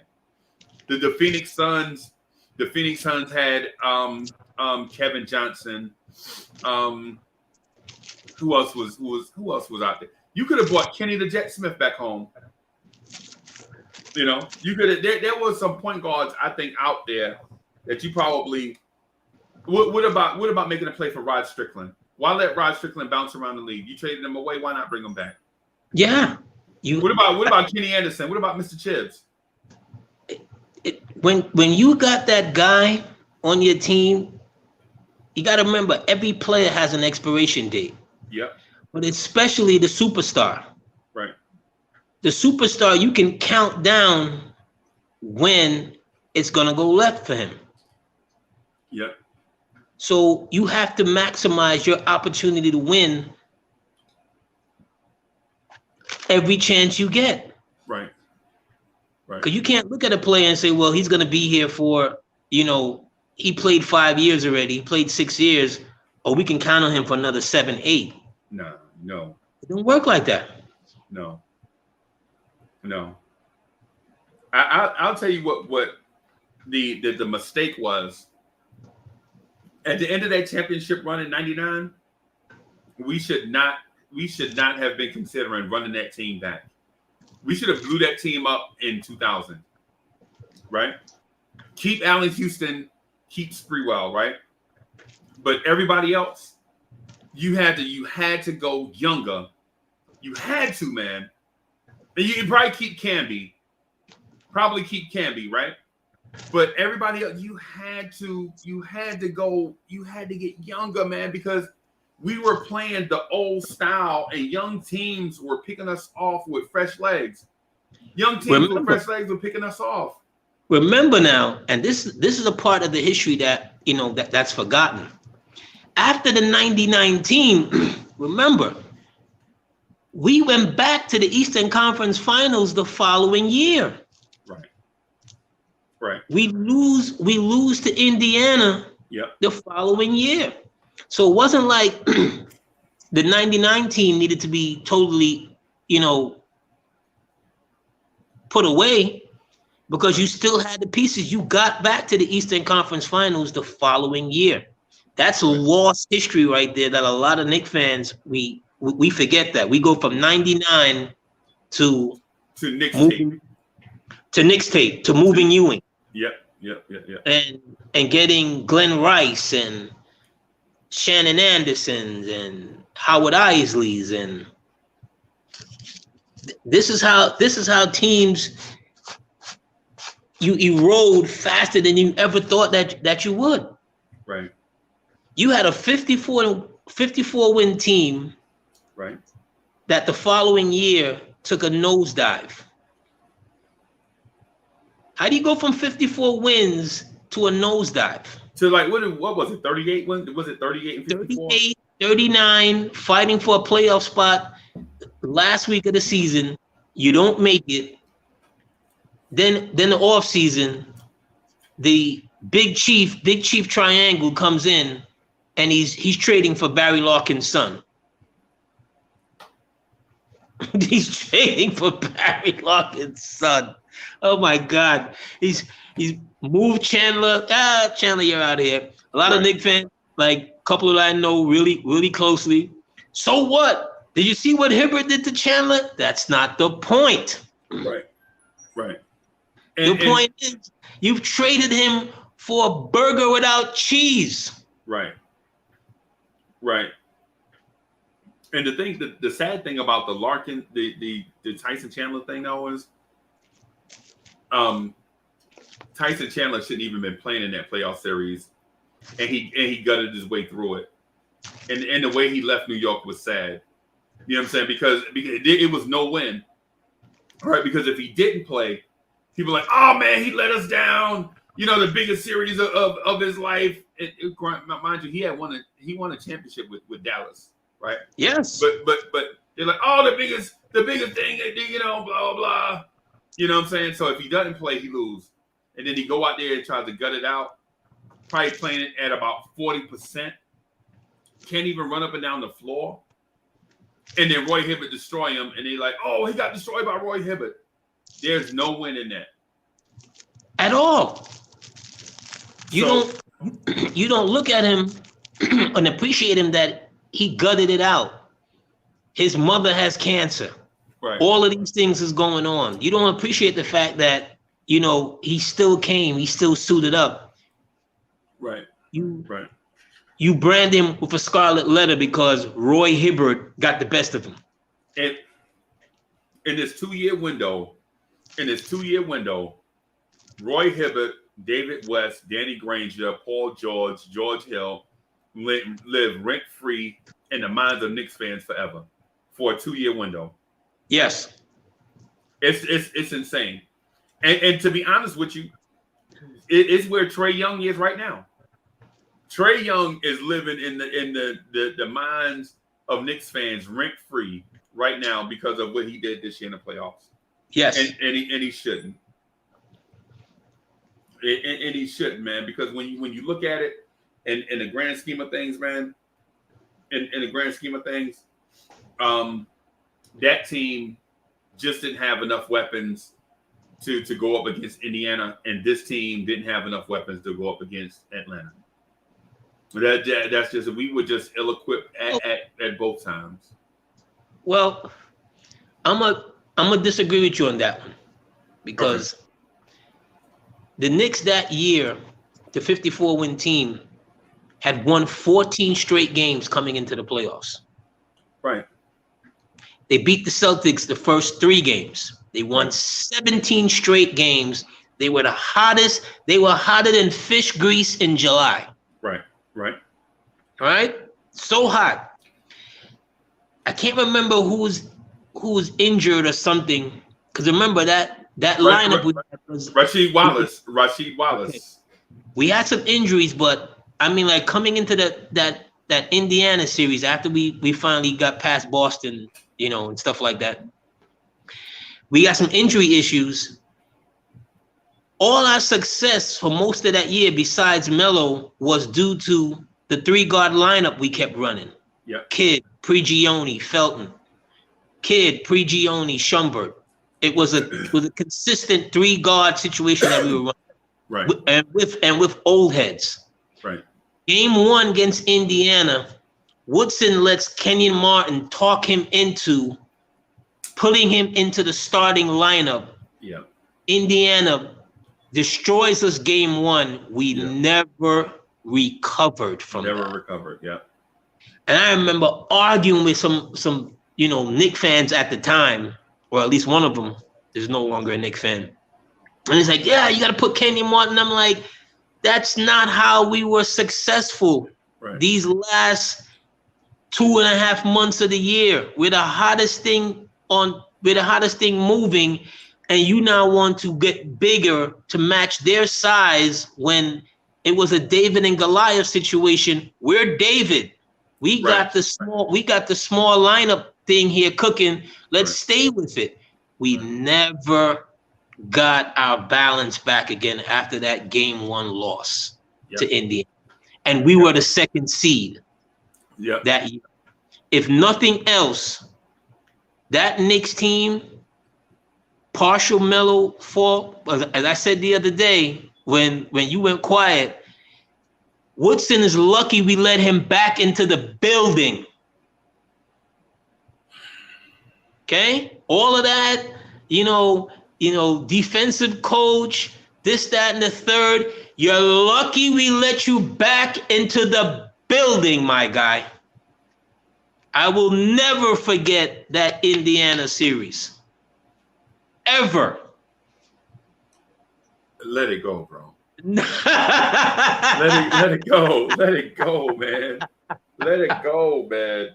Let me tell you something. If I was in charge and you telling me that you want to bring Woody on as a part of the coaching staff, I'm gonna say 2 things. I need to have a private conversation with Woody, okay? And 2, we need to go over all of the strategies that you thought about going into that series and why you did these certain things. Right. And it starts with game 1. Can I mention that Jason Kidd was washed? Yes, totally. Okay. By the time he got to the playoffs, he was washed. He was through. Right, he was through. You know what I'm saying? Can I mention that Prigioni could not get us into effective offensive sets and was not an offensive player? No, because 1, Ray Felt was still our point guard and was having a good playoffs up until that. This is about Prigioni. This is Prigioni. I'm not talking about Knicks offense. I'm talking about Prigioni. No, what I'm saying here with the Prigioni thing is he was a part of the brain trust, I want to say, on floor, because Prigioni was a smart player. Doesn't have the skill sets that he would have had, 5-6 years prior. But for that Knicks team, or for any team, Prigioni is a smart guy that you want. It's kind of like Caruso. He don't look like much, but put him on the floor, he can play. Right. That's my thing. You just went. You went for the whole. You're gonna match Braun versus Braun. That's not where we were as a team. Just wasn't. Right. And again, you forcing more burden on Melo. And then what do you do the following year? You want to get Melo help, you go get Bayani. So that was not entirely how it went. I skipped a few steps. Because the Knicks were hot and heavy after a Georgetown big that was in Detroit named Greg Monroe. Oh my God. Oh my God. They were hot and heavy after a dude they felt like kept sliding, kept eluding them. Greg Monroe. You should have liked him because he looked like a young Bill Cartwright. Oh, thank you, man. I appreciate that. I appreciate that. Young Bill. Yeah. And so this super agent with CAA named Leon Rose got involved and was like, no, I don't want my guy to go here right before his payday. Right? I don't want him to go right here before his payday. I want my guy to hit the open market and see if he can get the most money he could possibly get. Right? Well, but I do have another client in a good relationship with this guy that you already did a trade with, a guy named Usai Majiri. Right? Y'all already did a trade with him before, right? Didn't y'all get Melo? Y'all not satisfied with Melo? So yeah. We wind up trading instead of giving up less to get Greg Monroe so that he can test free agents and he tests free agency. Because the thing is, you get Greg Monroe, he don't work out, you can let him walk, right? But Bargnani was being featured in Toronto after Chris Bosh left in free agency to go sign with the Miami Heat, right? Yes. So they conjure up the deal to get Bargnani, and we wind up trading draft picks that wind up being, I forget what the draft picks wind up being, but they wind up being like 2 all-star level players, the 2 first-round picks. You go to Toronto and you go get Bargnani instead of trying to get Lowry. Yeah. Okay. No, but that was the switcheroo. So Kyle Lowry was included in the trade. The first trade that came through, Kyle Lowry was included in the trade. And they pulled Kyle Lowry off the table at the last minute. And the Knicks were so thirsty to get something done that they accepted that trade. Because Kyle Lowry wasn't Kyle Lowry yet. Kyle Lowry looked like he was going to be something. Because people don't remember the Memphis Grizzlies fat Kyle Lowry, fat out of shit Kyle Lowry. Or the Houston Rockets Kyle Lowry that scrapped his way into the starting lineup and wound up becoming something. You know what I'm saying? All they remember is the Toronto Raptors Kyle Lowry. You know what I'm saying? They don't remember Houston Rockets Kyle Lowry, post Tracy McGrady and all of that stuff. They don't remember Kyle Lowry and Memphis post Jason Williams and all of that. All they remember is this version of Kyle Lowry. Right? I like Kyle in Houston. Kyle had that was when him and Goran Dragic was there, and I like Kyle. I've always liked Kyle Lowry. Right.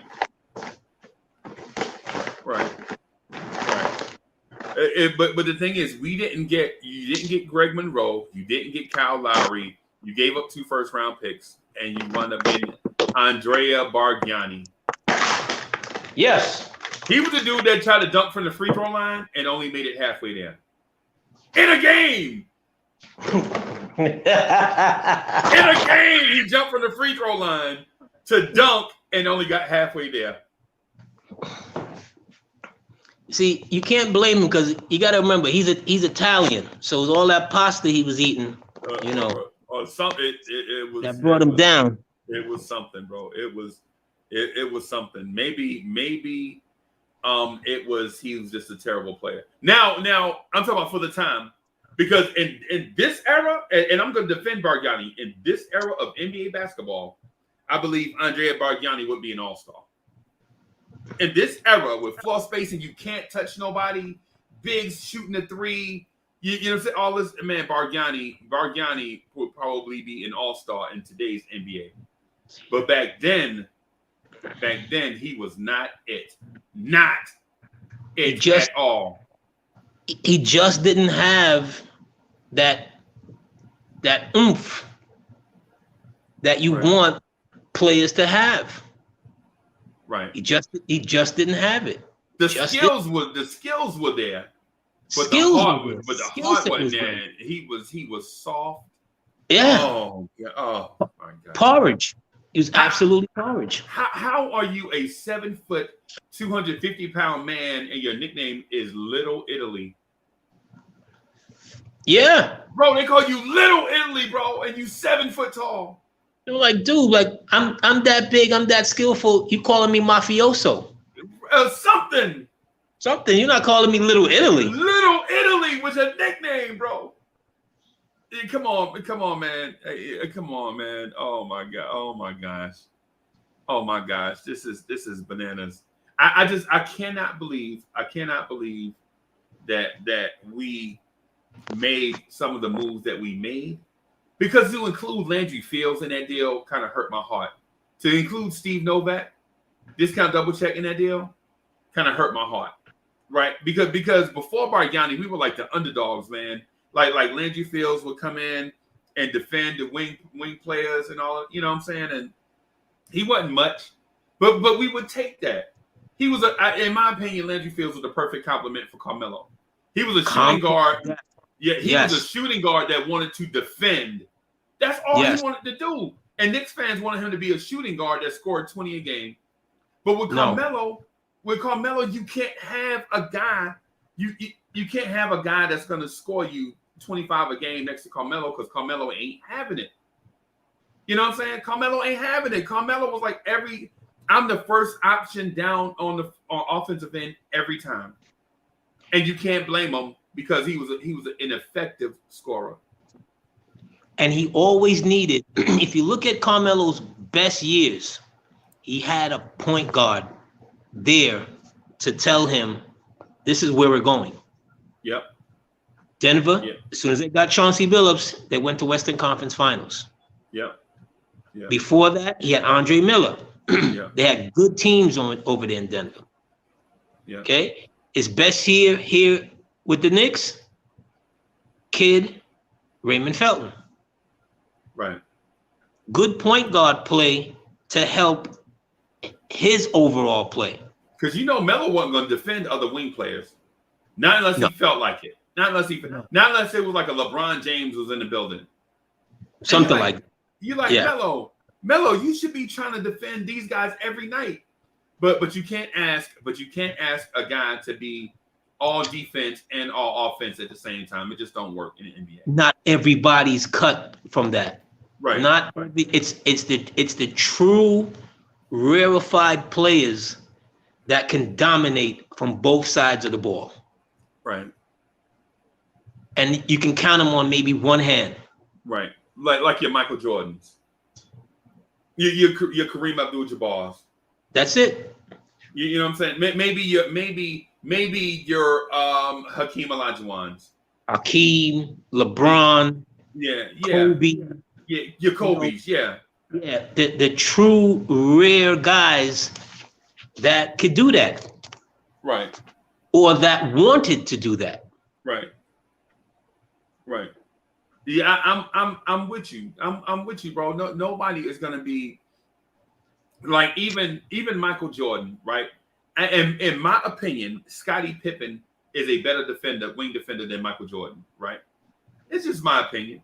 Some people will be like, "Oh, Michael Jordan led the league and such, and Michael Jordan did this," and deep analytics will say Michael Jordan was a better defender than Scottie Pippen, right?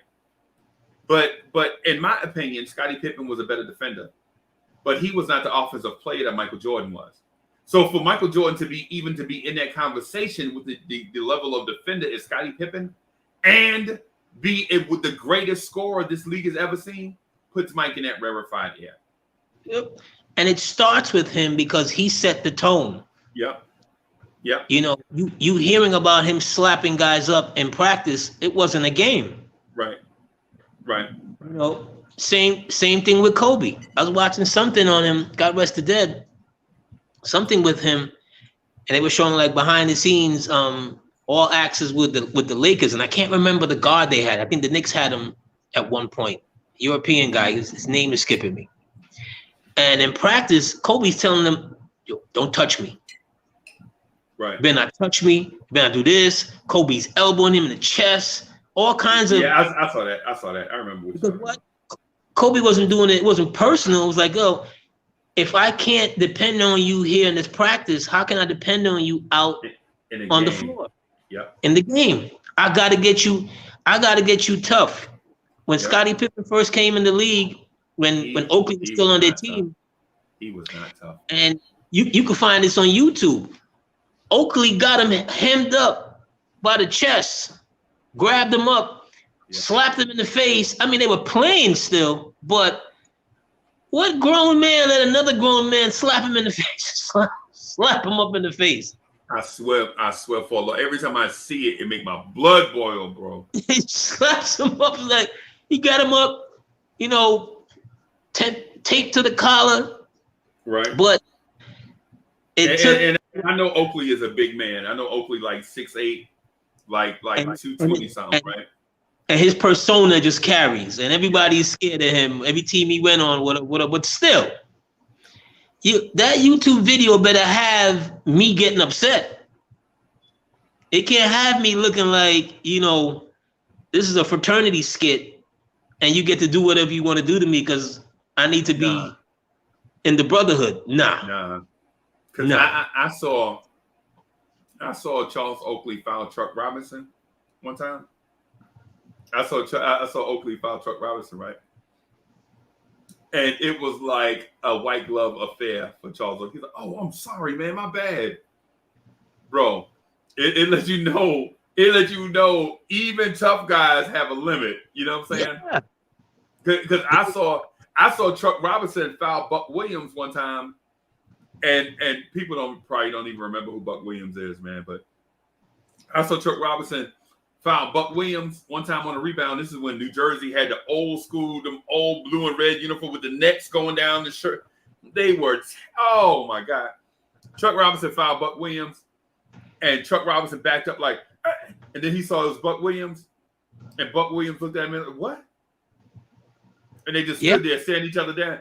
Because usually Chuck Robinson was about to go upside somebody's head. He recognized it was Buck Williams. And he like, he wasn't gonna back down. But he thought about, hey man, this Buck Williams right here, this joke is crazy. I'm a 14-year veteran. This dude is like in his third year, cock strong, 23, 24, 25. And I don't necessarily want it with this young thoroughbred. Yeah, and Buck Williams and so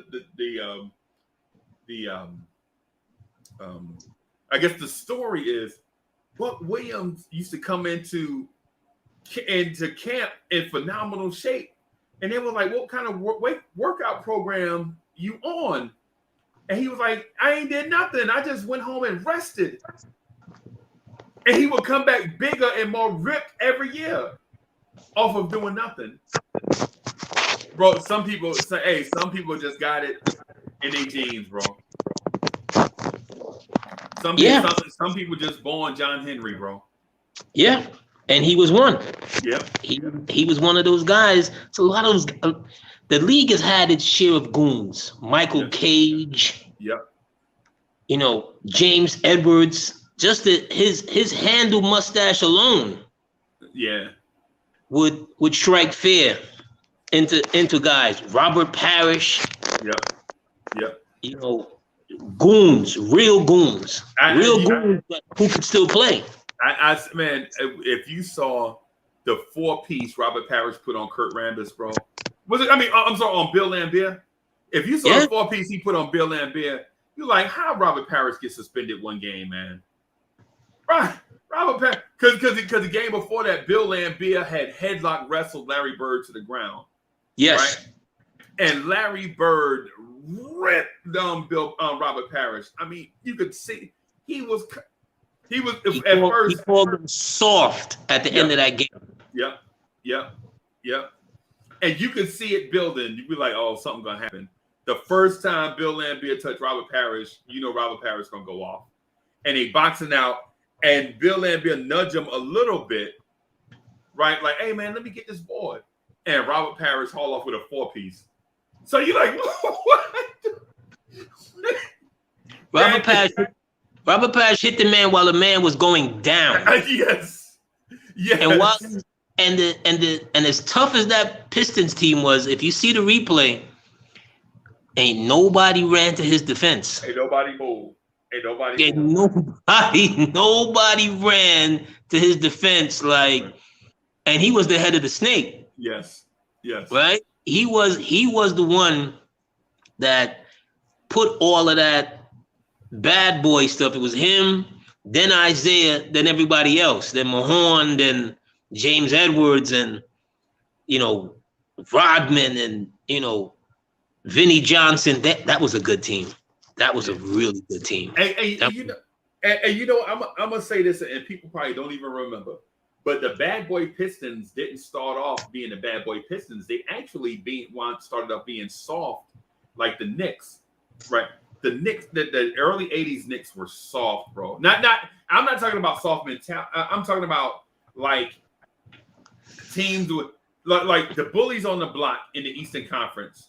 No, you had it right. You said it right first. You said it right. They were soft. Yes, right. And so what it was is the Philadelphia 76ers would come into your place and bully you. They had the perfect mix of bullies, defense, shooting, and athleticism, right? They always mixed all of it together, right? They had the better athletes than you. They were tougher than you. They had dudes that could come in and catch fire, whether it was Andrew Toney, Lloyd B, World Be Free, Mo Cheeks, Dr. J, whatever, right? They had the perfect mix of shooting, scoring, bullies, athleticism, right? And so Philly used to come into Madison Square Garden and just bully us. They would bully everybody on the roster except Truck Robinson, right?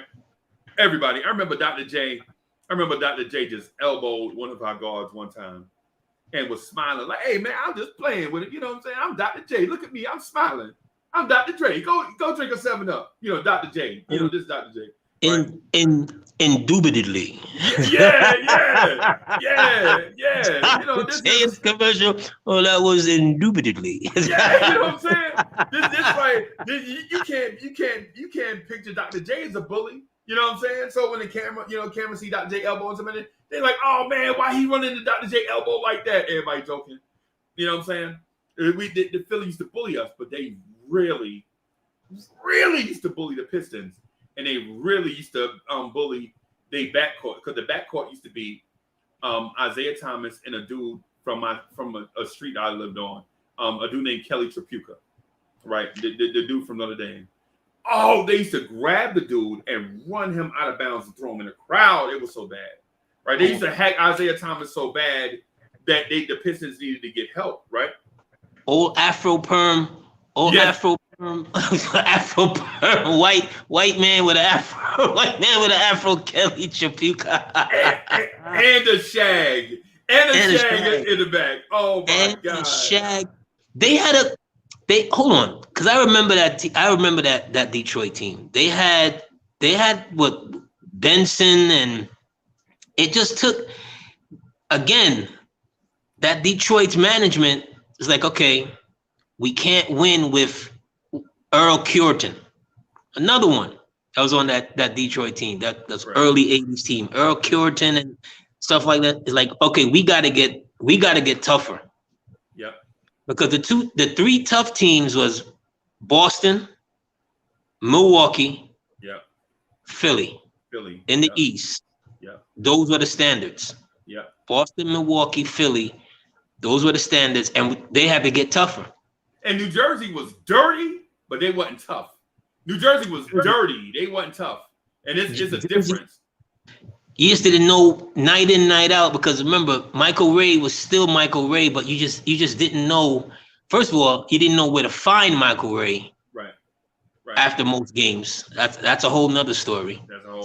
And they just had 7 owners.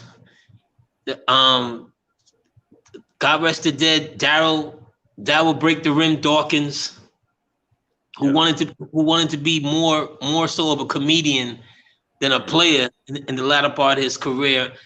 Really and truly, they should have contracted Jersey a long time ago. Yeah. Because they were just bad, and they kept getting talent. I remember when they drafted Derek Coleman, because I was the biggest Derek Coleman fan. Yeah.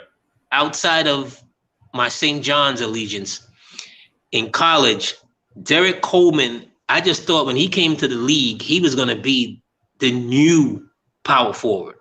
Yeah. Can dribble, can shoot threes, can rebound, 6'10", 6'11", can do any and anything. And the wrong team drafted him. Yeah. Because from the moment they drafted him, it was like the sand leaving the hourglass. Yeah. You could just see it in him. Yeah. Just a little at a time, just dragging him down. He only had that 2-year period when they got Kenny, God rest the dead, Drazen. And I want to touch on Drazen a little bit because Drazen was they got Mookie Blaylock the year before though. They drafted Blaylock from out of Oklahoma. Yep. They still sucked. Yep. Got Kenny. Yep. Who was the general manager over there at the time? They got Kenny.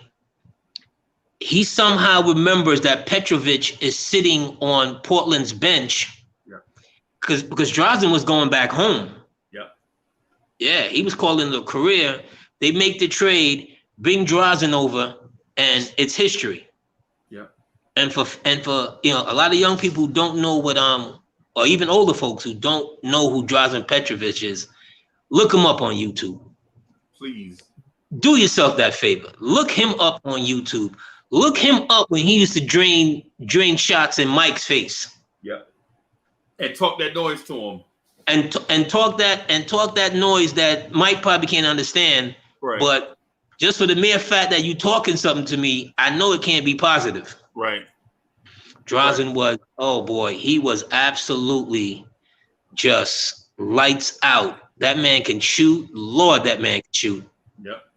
Lord, he could shoot. He could just flat out, perfect arc, just let it go from anywhere. Drazen is not fast. Drazen was not strong. Right. But Drazen was just one of those players, kind of like how we talk about Curry. You had to chase him all night. Yeah. You had to chase this dude all night off of high screen, low screen, baseline, this, that. He just kept moving. And when he got the ball, don't even try and block it. Just pretend like you're going to play defense. Just put your hands up. Yeah. Yeah. Because the ball was already gone. And the shame to that team is this. So they drafted Kenny Anderson when he shouldn't have, because Mookie Blaylock was going to be the long-term starter there anyway, right? Because Mookie Blaylock was not what you call a score first point guard, but he was definitely a floor general, right? Kenny Anderson was maybe less of a floor general and more of a scorer, more of a playmaker, more in that Rod Strickland type style. Yeah. You know what I'm saying? New York City flashy point guard type style, right? Right. And we knew that New Jersey drafted Kenny Anderson to sell tickets, right? They knew that was the reason why because you can't have a core of, because you just got Drazen, right? You just got Drazen. Yeah. You had Mookie Blaylock. Mookie Blaylock and Drazen Petrovic was a decent backcourt. You had Kevin Edwards, right? Kevin Edwards was like a Courtney Lee type player. You know what I'm saying? He was going to, you know what I'm saying? Kevin Edwards was like, I'm going to do everything well, but nothing great. I'm going to be an above average defender, above average scorer. I'm healthy all the time. You don't have to worry about my name in the tabloids. They had the craziest dude. Yeah, the craziest dude anybody has ever seen play basketball, in Chris Morris at small forward, right? Yes. I met Chris Morris, right, one time in Texas. You know, he was at a foothood thing. He was playing in this thing. And like 50 dudes ran up on him like, yo, give me your jewelry. And Chris Morris was like, my jewelry, I'm taking all y'all. This dude was crazy, bro. When I'm telling you, this dude was bonkers. This dude was bonkers, bro. And then I thought it was just me seeing that incident. And years later, I heard Charles Barkley tell a story about, they were like, well, Chuck, who's the craziest person that you ever played with? And he was like, yo, Chris Morris played with me at Auburn. He was the craziest dude you ever met in your life. Right. And so I was like, yo, I thought it was just me see something. But anyway, I ain't gonna digress. But that next team had a young core of Derek Coleman, Terry Mills, the big guy out of Michigan, Drazen Petrovic, Chris Morris, Kevin Edwards, Mookie Blaylock, Kenny Anderson, Derek Coleman, and I think Sam Bowie. But no, their starter was, they had Bowie on the team too, but the starter was Benoit Benjamin. Yep, I remember Benoit Benjamin. Yeah, he was solid. He wasn't good. Wasn't good. He wasn't good. He was he was solid. I'll give him, all right. I'll give him solid. I'll give Benoit solid. But they had a hell of a team. The two things happened with that franchise that they couldn't recover from was Drazen died. Yep. And then the coach, he retired and then he died. Yep. Detroit's coach, his name is skipping me right now. God rest the dead. But when Drazen died, Chuck Daly, he coached the Pistons. Chuck Daly, right.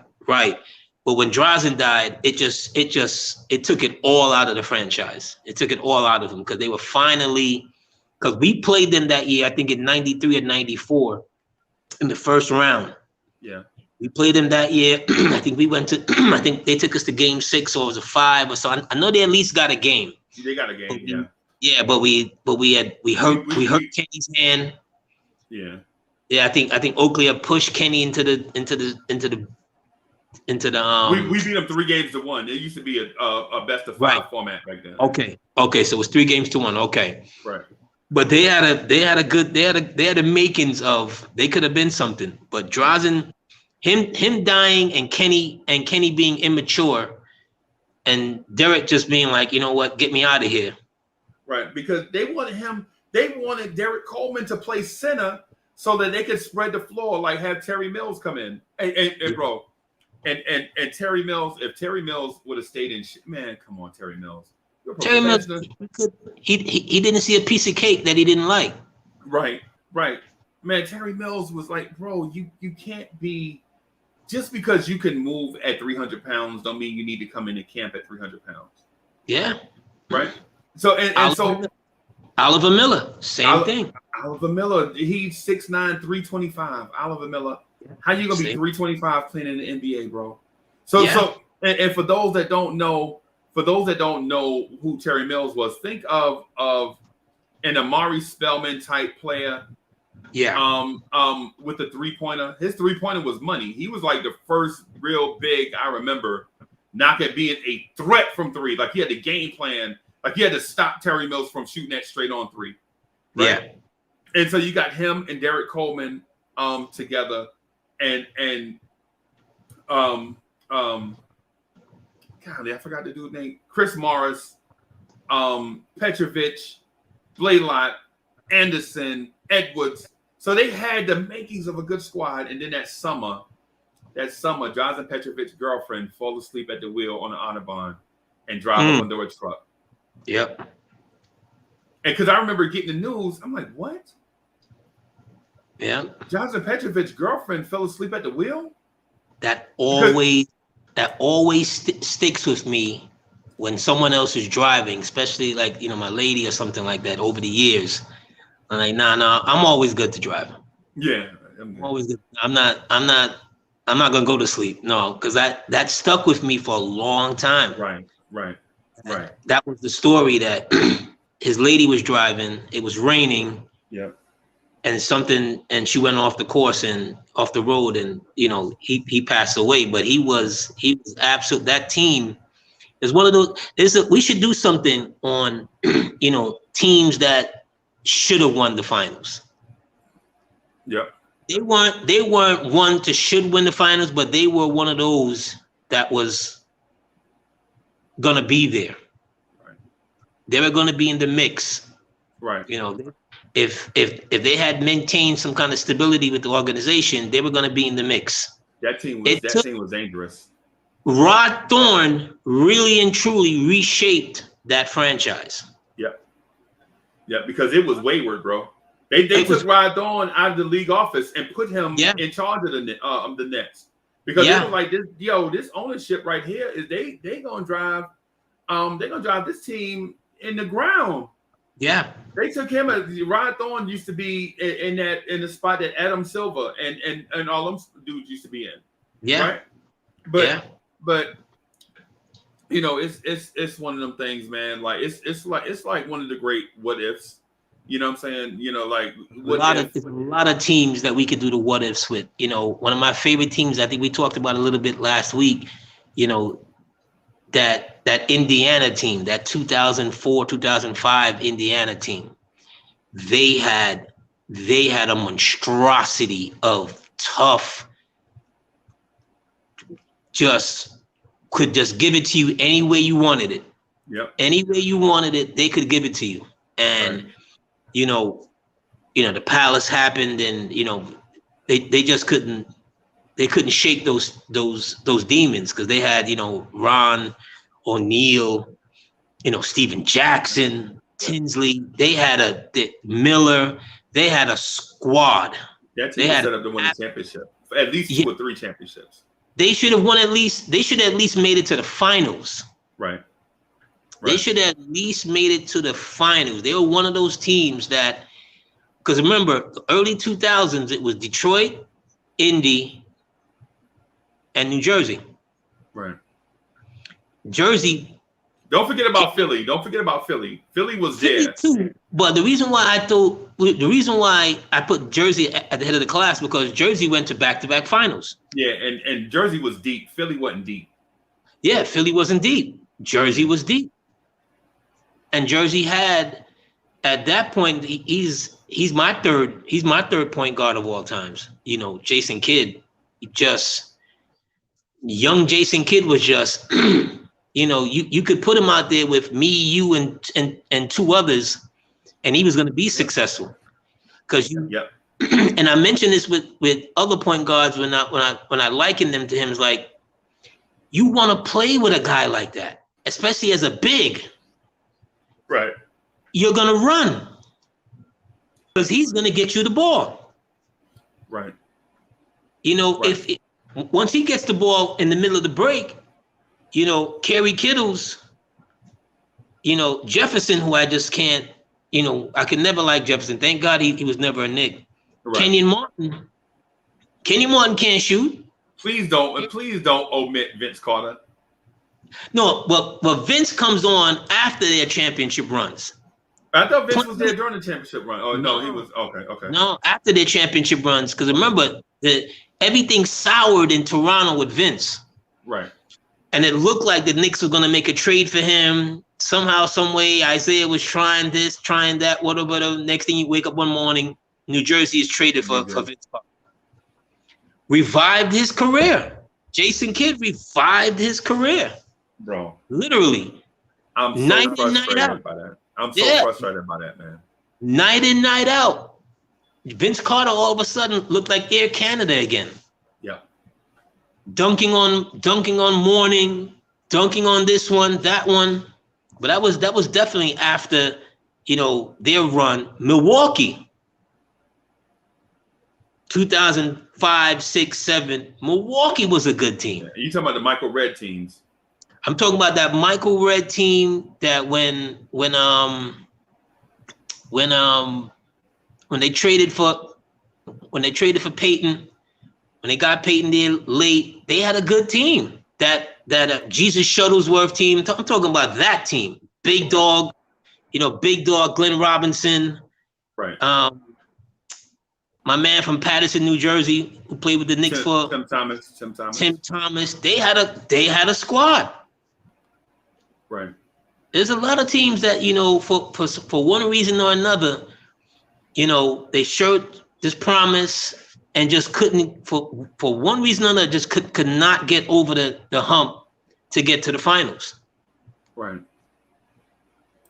Right. I feel you. Man, that team. I'm looking at that team that they had Damon Jones, TJ Ford. TJ Ford wasn't a factor. No, he wasn't a factor, but he was on their roster. I think what happened to TJ Ford again? He got hurt.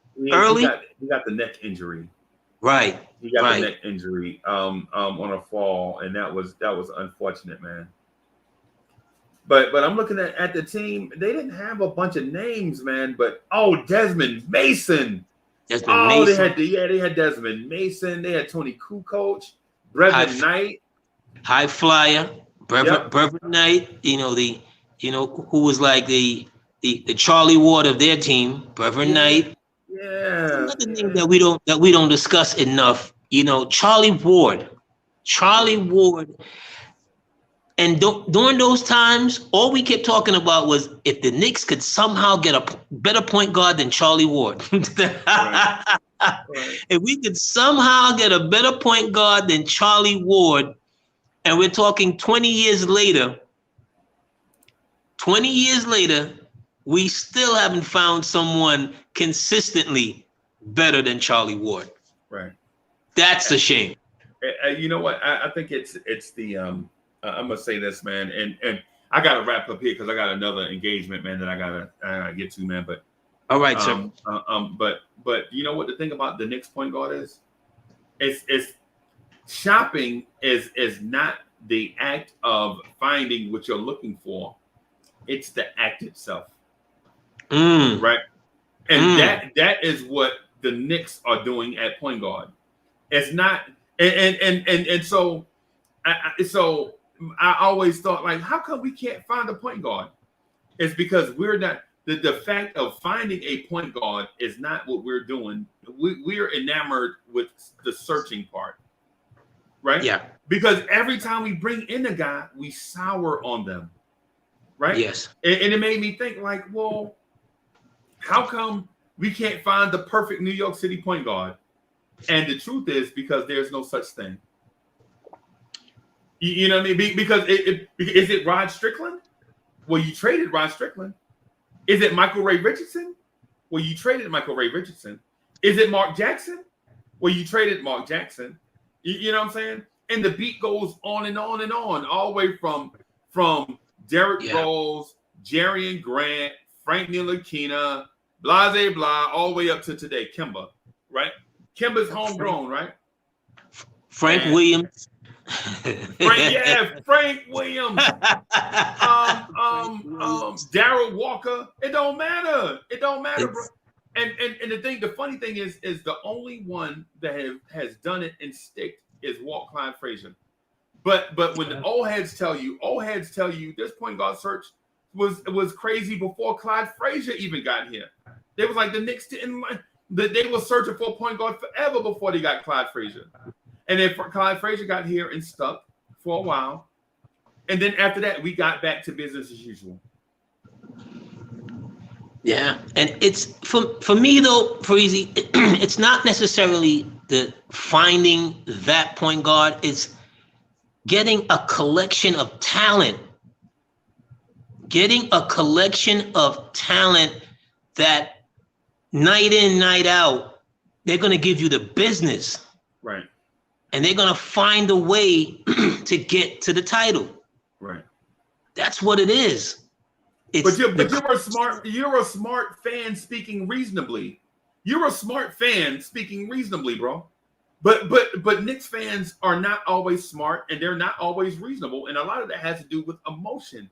The Knicks feel like they need their version of a megastar at the most popular position. They want their Magic Johnson. Because the franchise toys with our emotions. Right. See what I'm saying? The franchise toys with our emotions. And I'm guilty of it. You've heard me on here. You've heard me come out and sing Starship. You know what I'm saying? Stars. And it's because of all of the things that we talk about here on Sundays. Right. Right. We got more pain than gain. Right. Right. Way more pain than gain. And it's the reason why the name of this channel is not Knicks Talk or Knicks Every Day. The name of the channel is Blorange Tears, right? And the reason why I named it that is because if you're a fan of sports in the city, right? You know what blue and orange represents in the city. a lot of our teams, the blue and orange are the state colors, right? Or the city colors. One of them, I can't remember. You know what I'm saying? The Islanders wear it, the Mets wear it, Syracuse wear it, the Knicks wear it. You know what I'm saying? It's because it represents our demographic. It represents our makeup and history. It's Dutch, right? Whatever. But it is what it is. But the thing is this. The Blorange Tears are these tears that always, because we're always so close and so far at the same time. At the same time. And, you know, at the same time. And if you're a Lakers fan, you can't understand it, right? Because the league has propped them up and built them into a dynasty. The Lakers are a built dynasty by the NBA, in my opinion, just to keep a balance to get West Coast viewers. Right. That I have always felt like that. I've always felt like the reason why you showed the Lakers and it's built up the Lakers Celtics rivalry is because you can't have the East Coast dominating your ratings. You want to tap into that money on the West Coast. People will be like, no, man, that ain't true. But when I heard that story about Kareem Abdul-Jabbar wanting to come to the Knicks and the dude flipping a coin and Kareem going to the Lakers, thank you, Larry O'Brien. Yeah. You know what I'm saying? But the thing I'm getting to is the search for the New York City point guard or the perfect point guard in New York is just a search. It's not a find missing. It's just a search. That's all it is. We don't care. It's a search, but it doesn't have to be the most glamour position. It doesn't have to be the guy who has the best notoriety, the best crossover to this. Just get the Charlie Wards, the Chris Childs, right? The guys that you can put them at other pieces, and they're gonna come out every night and they're gonna come to work, right? And you're gonna find that centerpiece that makes all these other pieces work, right? Whether it's the point, whether it's the forward, whether it's the center, it's got to be one of them. But you still need the collection of talent to get this done. Right. And then once you get there, the ride is going to be smooth from there. Because look at the Lakers, and we talked about the Lakers. They did all those things for the Lakers because they had an owner with vision. Well, I mean, yeah. They had an owner that was like, this is LA, baby. It's Hollywood. Yeah. I want nothing but the best and brightest down front. Right. And it's not about the game. After the game, they had like a club, like in their heyday in the 80s. Yeah. They had like a club after the game that was right in the Forum. Yeah. Yeah. Yeah, the Forum Club. The party started before the game, and then the game would start. Everybody would migrate from the party to the game, and then after the game, they still partying, bro. Yes. Yeah. But they didn't party so much that they forgot about the next day's game. Yeah, because at the end of the day, they wanted to win. They want to win. Yep. They wanted to win, and they wanted to win in style. Yep. Me, I don't care how you win. I don't care how you. I'm at a point. I don't care.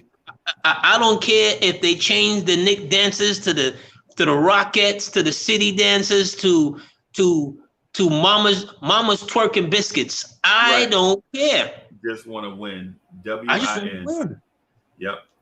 Yep. So. It is what it is, man. I got to get out of here, man. I got a couple things I got to do. Yo, this be so dope. Rob the Knick, where you at? Rob the Knick, where you at, Rob? Rob, where you at, man? You gon' Rob. Hey, Rob, man. Hey, man. But don't worry. We can hold it down. Don't worry. We're still holding it down. Because we still got miles and miles of conversation left. Some points that we need some stuff that we didn't even touch on yet. Absolutely. But I want to end with this. I want to end with this one note, because we touched on his name a little earlier, and I went back to watch the game a little bit. Allen Houston, that Sunday Game 5 shot. You know, you can forever hold a position in this franchise on that shot, my brother. Right. You know, because that right there solidified you as a Knick to me. Forever. That was just it. That was it. That was it. Yep. That was it. So, but yes, Uncle Freezy, enjoy the rest of your Sunday with your family, Knicks family out there in the cyber world. You know, a better day is gonna come. I'm telling you, it's gonna come, and we're gonna sip that champagne, and we're gonna run wild like we crazy. As I told this to my nephew, was like the other Knick fan was like maybe a bigger Knick fan than myself. I dare somebody to try and tell me I can't touch the Larry O'Brien trophy. I dare somebody. Right. I dare security to stop me from running out on the court like a madman. Right. Because I'm gonna be there. Wherever. Yeah. The parade down canyons, the canyons of heroes, whatever, I will be there. God willing, I'm there. Yep. That's what it is. And I'm passing out cigars. Yeah, there you go. There you go. Cubans. Yes. Absolutely. Absolutely. Sure. All right, sure. Party people. Uncle Freezy, until next week, sir. All right. Hey, thank you everybody for watching. Of course, Sundays at 2:00. Y'all know the deal. We'll holler at y'all later. Peace. Yo, what's good, everybody? It's your guy, City for Real. You know, the co-host of the Knicks at Night podcast. It's your boy. I'm chilling. The Blorange Tears family is rocking. Y'all know what to do. Throw those orange and blues in the chat. Y'all know how it is. And maybe I will catch you on the next live. Let's get lit. Get that energy all the way up. Let's go New York Knicks. Holla.